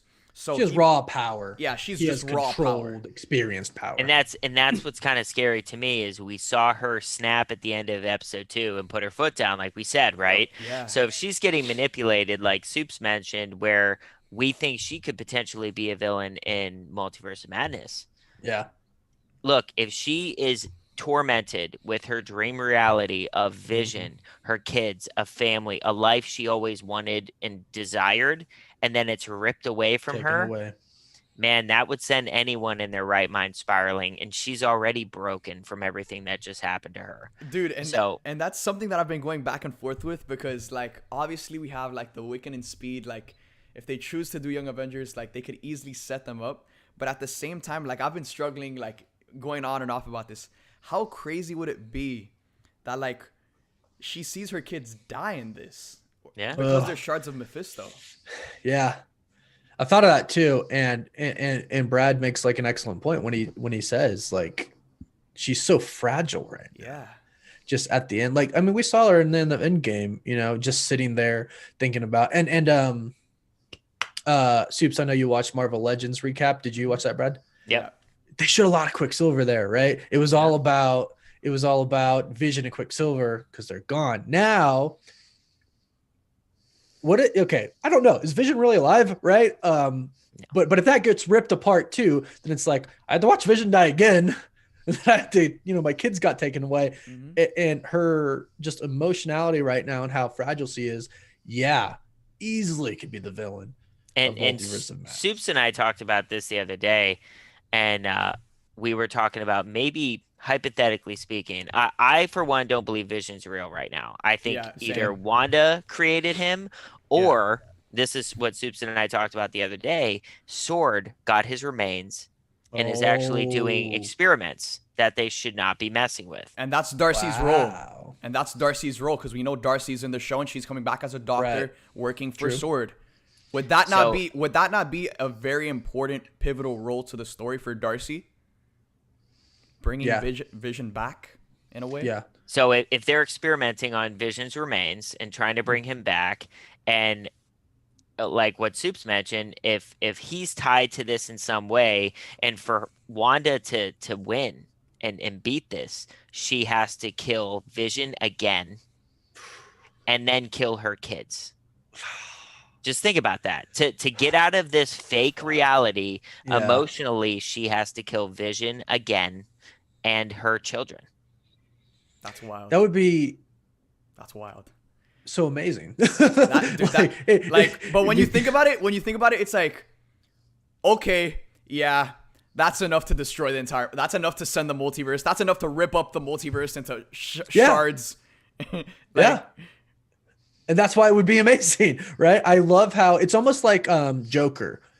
Like by the end of the film, I'm like, just kill them all. Like, please, Yeah. I want you to. It's, you know what I mean? So it almost be like that. You Yeah. know, you would just feel so much sorrow and empathy for her, and you just be like, just go crazy. And what's interesting too is she doesn't have Cap. Cap's not there to Yeah. ground her again and keep her mentally there. And Hawkeye's not there either. Yeah. Okay. So like who's there to protect her and guide her through some she's still a kid to an extent, Yeah. right? So she doesn't know what she's doing. She doesn't know what she's experiencing. She's just rolling with the punches, but she doesn't have that mentor figure that we've seen her have throughout her entire life cycle in the MCU. Yeah. And now I'm thinking like, so now Sword's manipulating her, right? Mm-hmm. And she doesn't have anyone like you mentioned. Yeah, I mean, at that point, you have nothing to lose. Go crazy, do what you want, right? Because no one's helping you at that point, right? The good guys aren't helping me. The bad guys, are trying to mess with me. I lost everything. No one's there to keep me grounded, like you said. I mean, at one point, do you say screw it, right? I'm the most powerful being in this universe. It's going to be my way. Yeah, dude, and that's I will again yeah. like this show is something we've never seen before. Marvel literally took the biggest risk they could ever take by doing something that's completely out of their ballpark and just pioneering their universe and pivoting it into a completely different direction. Seeing a hero like that just descend into madness, that is something we've never seen from Marvel. And again, it falls in line with what this show is all about, which is expanding the universe and doing something so different that has never been done before. You bring up a really good point that just clicked with me now, obviously because we're all talking about it, but it was a huge risk for Marvel. And I've had some people in my chat like, I don't really like it because it's so different and weird.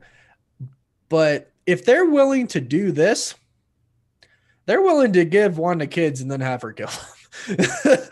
I mean, that's all I'm thinking about right now. If they're willing to take such a big risk, there's no reason why they wouldn't go further. Look, we have the MCU at the level that we do because Marvel is genius at character development. And what's more character development than what Wanda's about to go through? Okay, we're about to see a whole new arc for Wanda. And it's not going to be rainbows and unicorns. All right, it's going to be nasty. Okay, we're leading towards the multiverse of madness for a reason. And if Wanda is the most powerful person in the universe, as Kevin Feige has stated, she very well easily can rip a hole in multiple dimensions and multiple realities.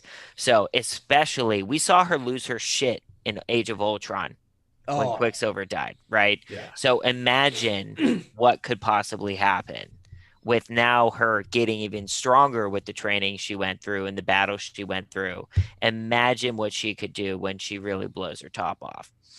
That's scary. Yeah, and I think I actually think that Agatha is gonna play a huge role in her development, and like literally showing her how to become a witch, Scarlet Witch.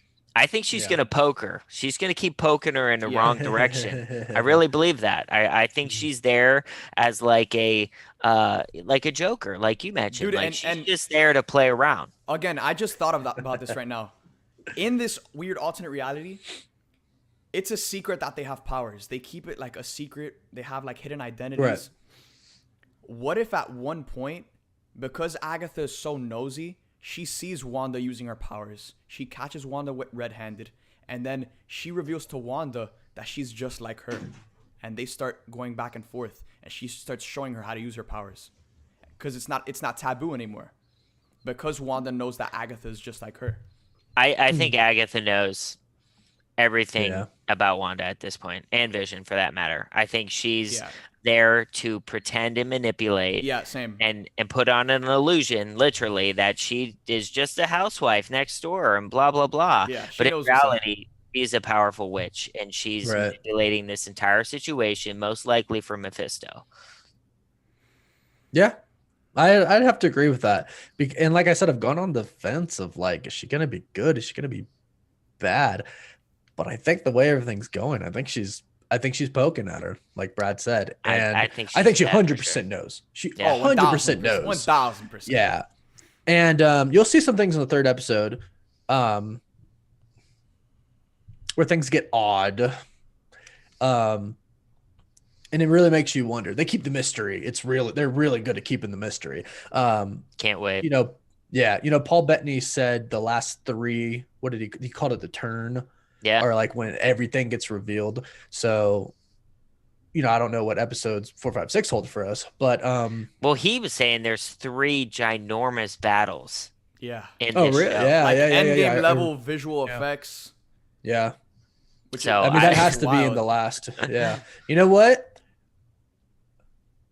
Sorry, I'm like, as we talk, I'm like trying to, I'm piecing things together. Yeah. I think Mephisto has to know about Strange just For because of sure. who he is. Yeah. And he's like, the master of the hell realm. He is the devil, right? Strange knows about him as well. There's no Strange way. knows about him, right? Reading all those books. And He's in the book. I was gonna say, let's not forget he had the time stone, and I'm sure he's Now- gonna get it again. Well, that's the main thing. He doesn't have it right now. Not right now, right? But that is a huge power play for anybody else. Yeah. Strange without Right. the time time. stone. Like that's his trump card, man. And he doesn't have it. He's powerful, but that is his game changer, his ace up his sleeve, and he doesn't have it anymore. So a Mephisto or another witch or He's villain, vulnerable. he's very vulnerable right now. Well, and if you think about it, Sorcerer Supreme is gone. Strange is still young at the arts. Yes, Yeah. he used the time stone a little bit in his film and like learned in like an accelerated amount of time, but he's really only dealt with 2 things: Dormammu, which he was thrown into, and then Endgame, right? And all he really did, and I shouldn't say all he really did, but like, he went through the future, which obviously takes something to do, but he's using the time stone for that. So yeah, I mean, if you're Mephisto and you're like, I don't want to fight the ancient one because that's going to be a little bit harder than I want it to be, and it could go either way, but she's gone and now there's this new guy. It's my time. So who's my problem now? Well, And if he doesn't gets- have the time stone. exactly. Exactly. Ancient one's gone and the time stone's gone. The 2 biggest threats, and then you think about it, who's the other biggest threat? Well, I don't want Strange teaching the Scarlet Witch anything because she was clearly the biggest threat. She almost killed Thanos, right? That was very Mhm. apparent. And Kevin Facts. Feige said Mm-hmm. if he didn't rain fire, she would have killed him. Yep. And yeah, I think that has to be what it is, right? I mean, they're just covering all ends almost, and Mephisto's like, it's my time. And Agatha's like, yeah, I'll help you because I'll rule with you, right? Mm-hmm. Because she's an ancient witch. 'Cause she's been around since the Salem witch trials. Yeah. Yeah. Dude, this is just Dang. there's so many ways they could take it, man. We're only 3 episodes in. There's so many different ways they Yeah. could take it, and I think, after watching these episodes, I think we all just understand just the scope and what's at stake here. Like, they're about to blow this universe open. Wide Oh open. yeah, the whole universe. So, are the mutants being introduced in the series? Dude, What do we think? I think she might create the mutants. Right, I Yeah, do same. too. Opposite More of House of M. More No more mutants. mutants. More mutants. All mutants. But I don't Yeah. think it's going to be intentional. I think it's going to be a side effect of whatever goes down with this. Hmm. Like when Yeah. Monica Rambeau comes in as a sword agent, right? Mhm. I think she comes in to help and figure stuff out, and she ends up falling under whatever spell this is, right? But in the trailers, we saw her get pushed out. I think, like Soups mentioned, Wanda throws her out, and when she gets thrown out, I think that's how she gets her abilities because she's passing through Yeah. through whatever reality or energy or whatever. And once again, like you could dub her a mutant if you want, right? Yeah, So you it's could, right? it's an interesting, I agree. I think Wanda is going to be the reason that mutants exist. Dude, and even if she doesn't like intentionally create mutants, I think we can all agree that the mutant gene exists in the MCU at this point. 100%. Like, Yeah. when they introduce mutants, like they're going to establish that the mutant gene has been around this entire time. Yep. Now, at the end of the show, where Wanda rips open this hole in the multiverse, that's obviously going to take an insane amount of energy. That's going to send the entire multiverse into limbo. So what if that is the event that kind of creates mutants by activating their mutant genes? The gene. It activates the gene. Yeah. And I also thought, I hate to put this on him too, but guys, a certain somebody snapped. Yeah. And we know that Yeah, we've talked about that too. That's an enormous amount of energy with the snap, right? And he did that stateside, right? So there's a very good chance that whatever he did on top of whatever Wanda does, maybe it's all connected, and that energy is what activates the mutant gene like Supes was talking about. I think that too, because if you think about how Wanda got her powers, I mean, she was activated by an Infinity Stone. Yeah. And who experimented on her? Hydra. What Easter egg did we see in this one? Hydra. There may or may not be another Easter egg in the next episode. And I don't know what it means, because Sword is clearly involved. And what has Hydra been doing all of these years since they've kind of crumbled, right? So I don't know all that, but I'm with you guys, because I think since she got her powers from the Mind Stone and the snap was stateside, dead, and Rocket, I've always thought, this is little off track but on track, I've always thought that, like you said, Brett, Marvel's so specific in everything they do. Rocket said it's like the biggest cosmic energy that we've ever seen. Exactly. Right. So I'm like, yeah, that means something. Maybe not now, but later. And I think we're in later now.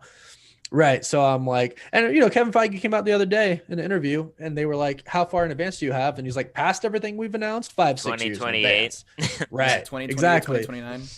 So when Avengers Endgame came out, they knew exactly what they were doing in phase 4, phase 5, way into the future. They knew everything. So, and I would imagine they're introducing mutants before 2029. I would hope. 100%. I would hope 100%. so. Well, I fully think they're coming in phase 4. They're just not going to address it straight on. Yeah, but they're setting them up to enter the universe really well. Oh, for sure. For sure. So who's the beekeeper? Just a sword agent? Yeah, I think that's what I thought, right? Just an agent. I mean, but once again, if Mephisto is manipulating the situation, it makes sense that he makes the sword agent look menacing. Right. So Wanda's like, stay away from me. Right. And that's exactly what she did. So I wouldn't be surprised. But I think we pieced it together with the trailers that the helicopter that was in her front yard was the helicopter that was circling that whirlwind red dome in the trailer. Dude, and that's another thing too that I was going to bring up on the topic of the Infinity Stones creating powers. Dude, we've seen plenty of times in the trailers where we're getting that flashback scene of Wanda getting her powers from the Mind Stone. Yeah. So the fact that they're even going back to that means that it's like people getting powers from the Infinity Stones, that's going to play a role moving forward. I mean, we have Eternals coming out later this year. Eternals is literally a group of superhumans that were created from the Infinity Stones. And if Monica is getting her powers from Wanda, who got her powers from the Infinity Stones, and that's the way, I guess, superheroes are being created in this, or just like a group of superheroes are being created in this universe now, like, it sets up mutants to enter the frame, because if maybe mutants are just like the remnants of people who got their powers from Infinity Stones or got their powers from Infinity Stones, dude, there's just so many different ways they could do it, man. And like, we're so early on in the season, and with the way things are moving, and with the progress, or the progression and the pacing of the show, I feel like we're definitely gonna get a ton of flashbacks. We're gonna understand how this reality even came to be. I think at some point in the game, we're gonna see Wanda literally right after Endgame, and she's vulnerable, and she gets approached by someone, whether it's Agatha or someone else, to kind of give her the life that she always wanted. I think she's gonna have a panic attack, and I think shit's gonna hit the fan. I think Yeah. all the stuff is going to add up. All the things that are happening are going to add up, and she's going to have a full blown panic attack. Yeah, I think so too, and I think playing into the whole chaos magic part Yeah. is going to be a part of it. Like when she has a panic attack, she's not going to be able to control it. 100%.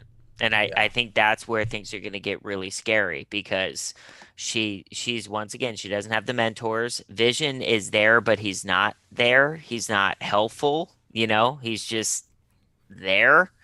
Um, so yeah, she is very much alone. So it's going to be interesting to see how she deals with this issue by herself.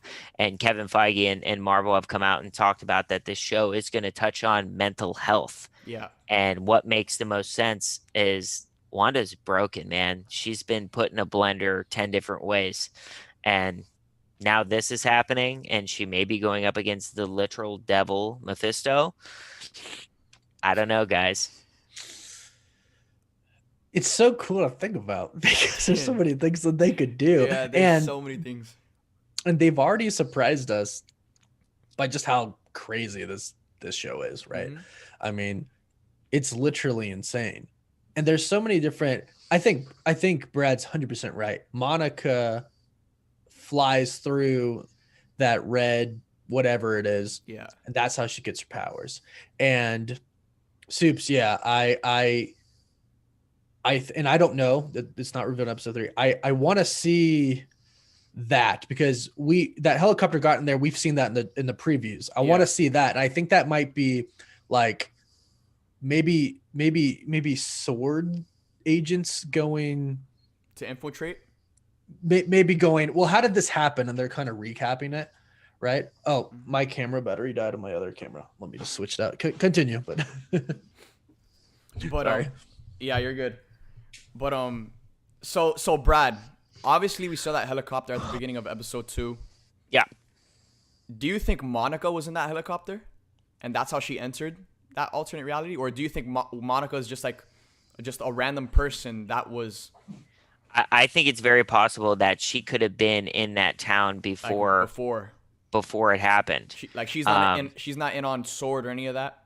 Yeah, because when the helicopter entered, it was a toy size. So that's what takes me away from her being in the heli. Maybe she was.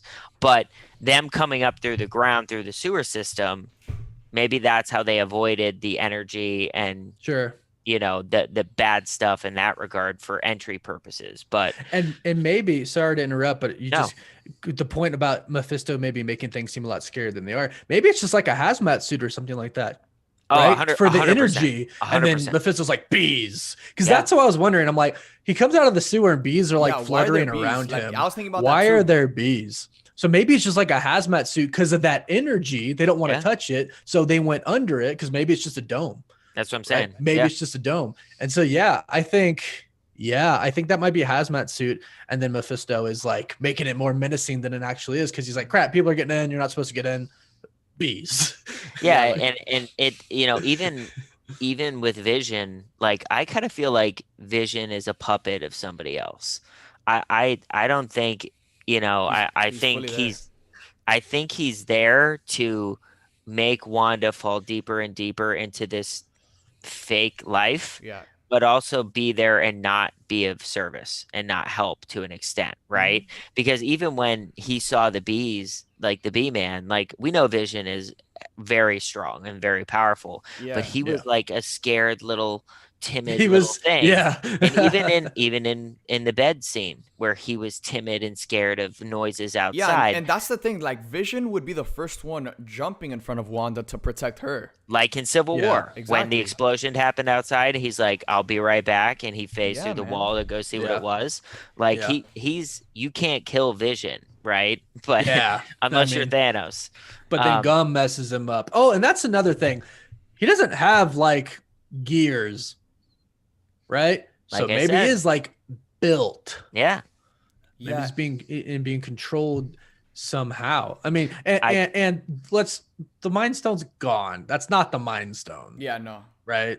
So that has to be Again, it's I just don't like know. a figment of Fabricated. or yeah, just a fabrication. And I think Yeah. just again because someone else is pulling the strings, whether it's Agatha or Mephisto, they know that Vision is Wanda's biggest vulnerability. 100%. So if their goal is to keep Wanda immersed in this weird like alternate reality, having Vision and using Vision as that ultimate puppet tool, that would be the way to do it. That would be the way to But do it. it goes back to And my remember, original it question. was Vision. I think it was Vision, the one that kept on mentioning like for the children or just talking about children in general, right? Am I crazy? Was he the one Well, bringing it up?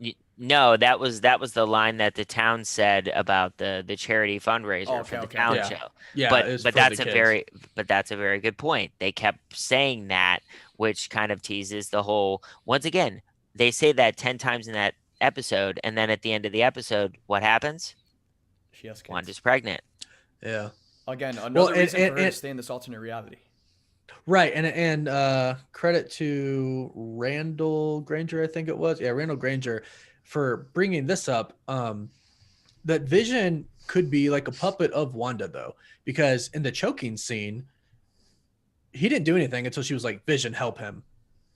And I remember like, and leaks are thrown out there, and they're usually, out of 10 of them, one you'll get some good information from. But there was one where it's like, Wanda is creating the reality that she wants. And I Yeah. think arguments could 1000% be made for that. This is everything she wants. Now, it doesn't mean somebody else isn't helping control it, but I mean, he could simply be made up by her at the same time, Yeah, right? I agree.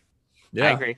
But I So- also think, like I said, that I think Mephisto still is in in of course. control, but No, of he's course. manipulating Wanda to say, yeah, create your own reality, have your perfect Yeah. life, blah blah blah blah blah. But at the end of the day, he's still pushing the buttons and calling the shots. If that is the case, and Mephisto is the big bad of this arc. But I certainly don't think it's Agatha. I think she's a very small piece to this, just like I don't think Kang is the big bad for Phase 4. Yeah. For So, sure. No. you no. know, And Mephisto is one of the biggest, baddest villains of Marvel universe. Like, I mean, you're talking about the guy who like Doom can't beat ever. And Doom is one of the strongest characters. Doom goes to the Hell Realm over 100 times and can never beat him. Granted, Mephisto's stronger in the Hell Realm, but a villain that Strange has hard times with every time. Like, he's the big bad. Yeah. Like, he has to be. I still have hope for Galactus. I do. I still think he Dude, could but be- I don't think they're really setting up one central villain. Per They're se. not. I agree. Yeah. Because I think again, we've heard rumors here and there about them potentially setting up Doctor Doom for Black Panther 2. Yeah. Yeah, I mean, I just heard that Kang is today. confirmed. Mhm. Mephisto, at this point, it's inevitable.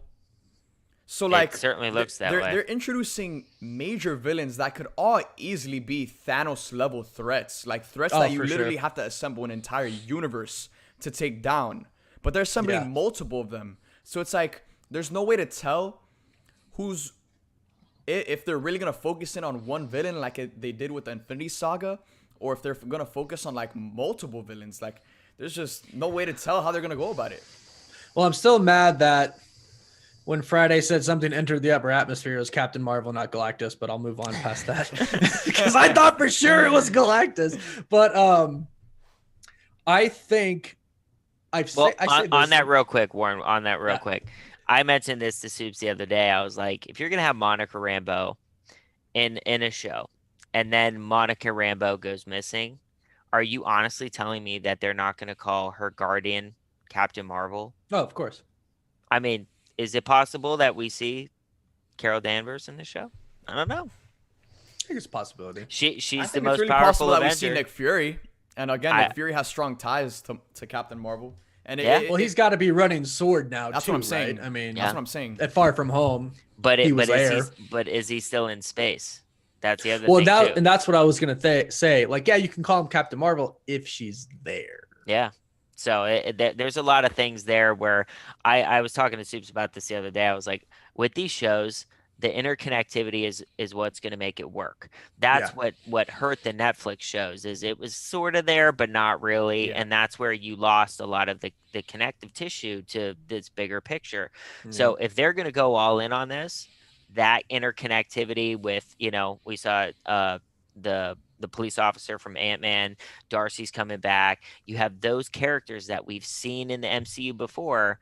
That's what's going to make these shows work. So I cannot wait to see.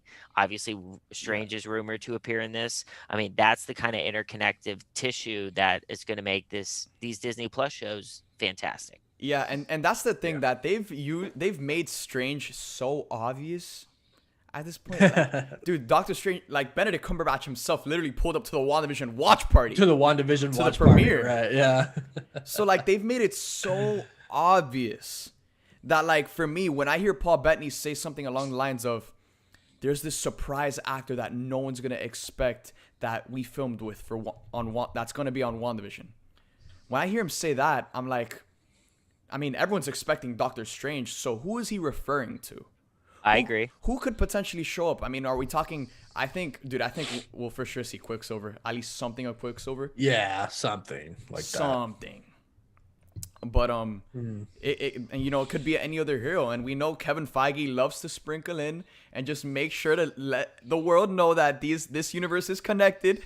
Yeah, he's done his due diligence at saying that, especially when he said it the other day, he's like, oh, some people are gonna debut on Disney Plus, but then they're gonna go into the movies and vice versa, movies and then Disney Plus and stuff like that.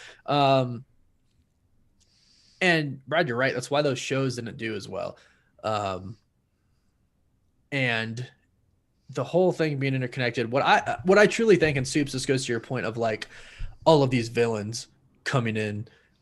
I think, and I said this in like a ton of my videos, anytime I talk about the future of the Marvel Cinematic Universe, I think 10 years from now, however long they plan, we get Secret Wars. And it's, villains coming together and then all different versions of different characters from different universes coming together. And I think God Emperor Doom, Galactus, all these, I think we're going to come together, and then it's going to be this whole out battle. Because what I think is Wanda is going to have that panic attack that Brad said, and then she's going to just break everything when it comes to realities. And then I think they're going to start to collapse into each other, and that's how Secret Wars Battle World starts. All the multiverse like collapses and comes into one. And I think that's because how do you top Avengers Endgame? Well, you put in 2 Iron Mans and 2 Captain America and 2 Thor, or multiple versions of these characters. You put in Tobey Maguire's Spider-Man and Andrew Garfield's Spider-Man in one, right? I think we're already starting to see it. And I think that's why we can have multiple villains through this. And then at one point in time, a year ago or something, all these reports came out that it was like, oh, Marvel's going to have like 2 teams, like the Cosmic team and the Earthbound team. And those are going to have their own villains and, et cetera, et cetera. So there's that possibility too. Because Soups, you said something like, the most powerful, or everyone in the universe having to come together to beat, one of the most powerful beings in the universe. And that's because you have to imagine the Eternals aren't one and done. Nah. Right? It's going to be a huge movie, and they said they're going to replace the Guardians. That's what's going to happen. Yeah. Yeah, for sure. I mean, there are deaths talked about. There are rumors of deaths for Guardians 3, Rocket and people. So yeah, Yeah, and we know James Gunn isn't coming back for. I don't know if Marvel's gonna do another Guardians trilogy. I don't know if they're I don't. Yeah, know it doesn't if seem like it. Yeah, it doesn't seem likely that Marvel would pursue another Guardians trilogy when they have so much on the table already, like Eternals, Fantastic Four, Mutants. So I don't know if they would pursue another Guardians of the Galaxy franchise. So again, now with the introduction of the Eternals, this is another very similar case to Guardians of the Galaxy. A completely new team of characters that, again, is a risk for Marvel to take to introduce this completely new lineup of diverse characters. They're at this point in the MCU, once they're introduced, they're going to be the most powerful group of superheroes in the entire universe. So it's going to be interesting to see, man, because they're introducing so many people, and because each of these characters are so extremely powerful, like the Eternals alone, man, they were created from the Infinity Stones. The 2 most powerful characters in the universe at this point, Scarlet Witch and Captain Marvel, were both created from Infinity Stones, just like the Eternals. So now moving forward, I don't think you could just have one villain. I think it has to be multiple villains. Yeah, there's too many teams at this point. Yeah. And then again, they're doing the Fantastic Four, the Avengers, Young Right, Avengers. and that's and I don't think they're going to throw all the teams together. Like you're not going to just, in Avengers 5, it's like, oh, here's the Fantastic Four, Avengers, and X-Men, right? They're not going to do that. That's what I kicked my cat. Sorry. That's what I think is the Secret Wars. It's going to be more like Infinity War, where you have these exactly little teams like you're talking teams about. here and there. You have the Fantastic Four and X-Men. You have the Avengers, and the Eternals maybe. But dude, just thinking about that, and just thinking like about a movie where, again, just like using the framework of Infinity War, you have like two separate teams of just major characters serving the story. And it's going to be insane, man. And again, coming off of the report that we heard yesterday, Chris Evans is back. Yep. Chris Evans is back. We don't know how long he's going to stay. I wouldn't imagine it's for long. But, dude, down the line, when we get this movie that we're talking about, there's no way that movie gets done without Iron Man and Captain America. I agree. In that film. Yeah. Like No, we I agree as well. know Feige is too much of a nerd to let him make that, and for Cap and Iron Man not to be in there. And let's be real, we talked about this before. How are you going to beat the portal scene in Endgame? You have portals or dimensions open up, and Robert Downey Jr., Chris Evans, Scarlett Johansson, everybody comes back, baby. The and originals. The house will come down. Absolutely. Bar Pandemonium. none. Yeah. Epic. Yeah. Brad, why don't you call up Robert Downey Jr. and we can find I'm on it. Well, I've always said recently, I'm like, you guys got to leave him alone. Let him go. Yeah, do let him Sherlock, rest. Other things, and then he'll come back in 5, 6, 7 years, hopefully, and be old man Stark. Yeah, and I think just what you said right there, if Kevin Feige goes up to all Scarlett Johansson, Chris Evans, Robert Downey Jr., like, look, this is what we want to do. You're going to be in it for like 5 minutes. It won't take much of your time, but it's going to rock the entire real universe. Yeah, they're not stupid, guys. They're not. No. Just like Toby and Andrew. It's like, hey, do you want to be a part of the MCU for 5 minutes? Oh my God, yes. Hell You know, yeah. And Like- again, like dude, these people have families, and their kids are growing up in a generation Oh, yeah. where every single kid their age is talking about the MCU and Marvel. Yeah. So it's only beneficial for them to be in the movies where their kids idolize. And dude, it's gonna be wild. And again, right now at this point, we just gotta let Downey rest. But the interesting thing to me with that Evans, with the Evans news that broke that Chris Evans is coming back as Captain America, is that they took a guy that swore time and time again, I'm done with the character. We did everything we could. Yet Kevin Feige pulled up to his door with an arc that was compelling enough to bring him out of the shadows. Who's to say if there's any man in history that could bring back Robert Downey Jr., Scarlett Johansson, and offer them an arc that's compelling enough to make them interested to come back, it's Kevin Feige. Oh, for sure. Oh, and he's already done it. Patrick Stewart admitted he met with Feige. Right? I mean, that's wild. And he said oh, my character's dead. But yeah, and I get that. I've retired the character. I've moved on. I don't want to undo his death, but in a multiverse, you don't have to undo his death. You're just a different version of him. If I don't see Hugh Jackman as Wolverine in the Multiverse of Madness, I'm gonna freak out. I know, right? Like, biggest missed opportunity ever. Because again, like I was saying, like it's these actors don't want to come back because they have said goodbye to their characters. They don't want to undo their stories, right? Yeah. Logan's dead. Professor Xavier's dead. Logan was a phenomenal movie, in my personal opinion, and they said goodbye, and they don't want to undo that, but you don't have to undo it. So it's not hard. Brad, like you said, hey, you want to be part of the MCU? You weren't before, right? Dude, you want to be part of it? MCU for 5 minutes? Like, it's confirmed that they're already doing that with Captain America. The face of their universe, the beating heart of this universe is Captain America. I understand Iron Man is the father of this universe, but like the heart and soul and like the moral compass of this universe is Captain America. And you couldn't have given him a better ending in Endgame. So now for them to not necessarily undo that, but to continue his story in a different way, it speaks volumes on what they can do moving forward with characters like Hugh Jackman's Wolverine, oh my God, what's his name, Warren? Charles Xavier. Charles Xavier. No, the actor. Patrick Patrick Stewart. Stewart. Patrick Stewart's Professor X. Like, they can do it with literally any character from any Marvel movie of all time. Yeah, any. And it would be a smart move if they did. They should. Strictly from, and I know Marvel isn't really in, and Brad, you'd know more than I would. It doesn't seem like they do things for cash grabs. I don't think they need it by any means. I think people are going to flock to see their movies. But anyway, I think they genuinely understand what's going to make for good storytelling and what's going to make fans happy, because Avengers Endgame had some fan service. I'm not mad about it at all. And I think they know all this. They're smart. Like, Kevin Feige should lead everything in life to me, right? Manage my life. Tell me what to do. Did Like, you guys hear what the Ben guy Affleck, knows. what Ben Affleck said about Feige? He was like, Yeah, I did. again, expletive, but this guy knows his stuff. He's the greatest of all time. He knows what the audience wants. Yeah. And for it's sure. proven, like, time and time again, and that's why, yeah, Marvel's made a lot of money, but they've made a lot of money because they do it for the right reasons. Yeah, exactly. You know, It speaks volumes of how to get this done, like how Yeah. to make a successful franchise. Over there at DC and Warner Brothers, I don't want to get into that because I don't want to stress out. I just had a great stream.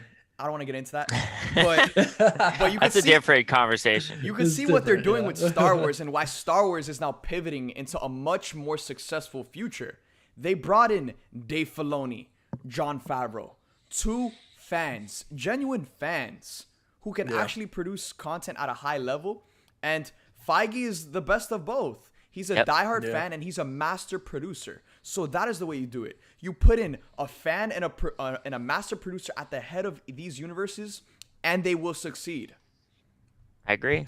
Yeah, and Favreau, speaking of him, that guy's phenomenal, and he's on all Marvel executive producer as well. And I think Feige, since the X-Men before the MCU, the dude is a super fan and just the best because he's been in it for so long. He's the best. Feige, if you see this, you're awesome. Yeah. Hey man, every premiere I go to, I go out and I find Kevin. That is my goal awesome. at the after party, and I grab him for 5 minutes. We nerd out, and it's a blast. Awesome. But he is as advertised. He is a genuine dude. He's incredibly smart and creative, and he's a fan. And that's why these movies and TV shows and everything that he touches turns to gold. So as long as Kevin's involved, I think we're in good hands. But on that note, guys, I gotta bounce. I love you all. It's Peace, I gotta 5 get out a.m. of here. for you. Yeah, love you guys, but it's late. But you take it easy, and I'll see you next week for episode 3. See you next Awesome. week, brother. Nice to meet you, Warren. See you, Supes. Hey, absolutely, Brad. Peace, Pleasure. Brady. Peace. See ya. Supes. Brody. So, Warren, let's talk next episode. Next Friday, we're both going to be back here, sitting here, talking about episode 3. Or you've already seen episode 3. I've seen episode 3. So I guess, is there anything else that you want to talk about regarding these first 2 episodes? Like, I think we when you hit watched it all. Okay. Look, when you watched it for the first time, what was like your general initial reaction? My general initial reaction first time, Mephisto. Yeah. I just think it has that dark horror tone. Because they really did that. They really did that. Those just intense moments where the guy is choking and at the end of the second episode, right? And how eerie it got. And I think it's Mephisto because I think the hell reference was a big thing. I think that's what it was. And if that helmet really is Grim Reaper's helmet, Yeah. you kind of think of death, hell, the Grim Reaper's probably working for Mephisto, right? Something like that is kind of what I think. So my initial reactions were, first of all, the show is hilarious. So funny, dude. I did not. It's so funny. Dude, I was telling Brad this, that I never thought out of all of the characters in the MCU, I never thought I could say that I could just sit down and see Elizabeth Olsen and Paul Bettany just do their thing and be entertained. But that's what they did. Like, that's what they did, man. We can see it. We can easily just see Anthony Mackie and Sebastian Stan be in a room and just go back and forth. But I didn't think I would say that about WandaVision. And no, that's what completely caught me off guard. And it was charming. It was funny. And again, we're moving more to like the modern era. But dude, even in that first sitcom episode where it was super like 50s retro, dude, it was so charming. It was so funny. And again, like you said, like when they switch on that horror and that just like it becomes really eerie and it gets super serious. Just that switch in tone. Again, I feel like that's what Doctor Strange in the Multiverse of Madness, which has been confirmed to be like a horror-esque movie. I feel like that's what it's going to be all about. And we're seeing elements of that in this series. Right. And it's just you're going to get more and more and more. And then like Paul Bettany said, you're going to have like just a full on Avengers Endgame action the last 3 episodes. For sure. And then it's just boom. Yeah. Probably Scarlet Witch is like a villain, maybe not the main villain, but I definitely think we could easily see Dark Wanda her go up against Doctor Strange, which I think would be freaking awesome to see. Can you imagine? Okay. When Paul Bettany says that there's an action sequence that is, it has more visual effects than the effects in Endgame. A fight between Scarlet Witch and Doctor Strange. Magic. Yeah. Yeah. Magic. That could get that job done, Totally get that job done. Yeah. I mean, I'm just so excited because this was such a risk, but Marvel did it. So that's the future. Mm-hmm. That's the future. And I think some people are going to be like, hey, I didn't get enough in this. It was just kind of comedy to me, and I could have used a little bit more of that dark stuff. Yeah. I could have used a little bit more of the story. But just hold on. Hold on. I can say the next episode is kind of what we got in the first 2. So don't expect Endgame in the next episode. No, for sure. But I think hold on, because it's about to get even more crazy than we ever thought it could be, because we never thought this would be a thing. Mm-hmm. Right. And just like Kevin Feige said, Paul Bettany said, they've all said like this couldn't have happened in a movie. They couldn't have made this in a movie. It could only be done in this show on Disney Plus. Yeah. So they know what they're doing. We just talked about how much Kevin Feige's awesome and he's the man and he knows pretty much everything. So I think we're in good hands. Sit tight. I think we're not ready for what's going to come. And I will say there's some name drops in the next one that just make you go, oh, they said it. And it's not like, I'm not going to say it's like anything like Galactus or anything like that. No. But there's some, and you're just like, whoa, it just got like intense. I will say it's emotional. The next one's emotional and it's really cool. Oh, really? Awesome. Very, very, very, very cool. Yeah. There's some parts where you're just kind of like, whoa, like this is pretty like hitting the characters hard, but it's also hitting me hard, so yeah, super excited. So my initial reaction, to go back to what you said, was this is like literally one of the funniest shows I've ever seen in my life. I was laughing out loud so funny, man. So much. Paul Bettany like drunk on gum in the second episode. That is my life source. That's so good. It's so good. And I just thought, holy crap, like that's crazy. What were your initial reactions? They're very fresh right now. Yeah, man. Again, so refreshing, so different from anything we've ever seen before. And I love that Marvel is still innovating and taking risks, because people criticize them a lot, saying, oh, it's always the same generic funny MCU movies. Yeah. This was extremely funny, but it was extremely different at the same time. And it was still family friendly, and it still fit their formula, but it was still so different. It was so refreshing. And again, seeing Paul Bettany and Elizabeth Olsen just do their thing, like that was awesome, man. And we've never seen that before. And I didn't expect to love them as much as I did in these 2 episodes, but I really do. And it gives me a greater appreciation for both Wanda and Vision in like the greater MCU. It really does. And the great thing is they did it in such a different way that works so well. So well. And honestly, they they're just fantastic together. You know, Yeah, like they click so well. They bounce off click each other's- so They well. bounce off And each then you other see so well. them. Oh, they do. And then you see them in like interviews and pictures, and they're like, they honestly look like brother and sister, because they're obviously not dating in real life or married in real life.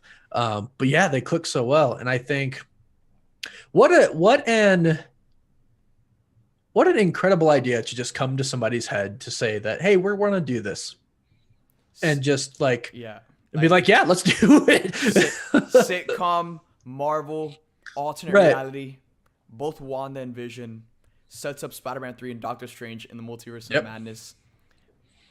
It's just, it's so crazy and it's so clever. It's crazy. It really is. This is going to win awards. Yeah, it really is. 2 seconds. Ollie Meddi, happy birthday. Shout out Ollie. So guys, with that being said, we've had a long stream of watching WandaVision.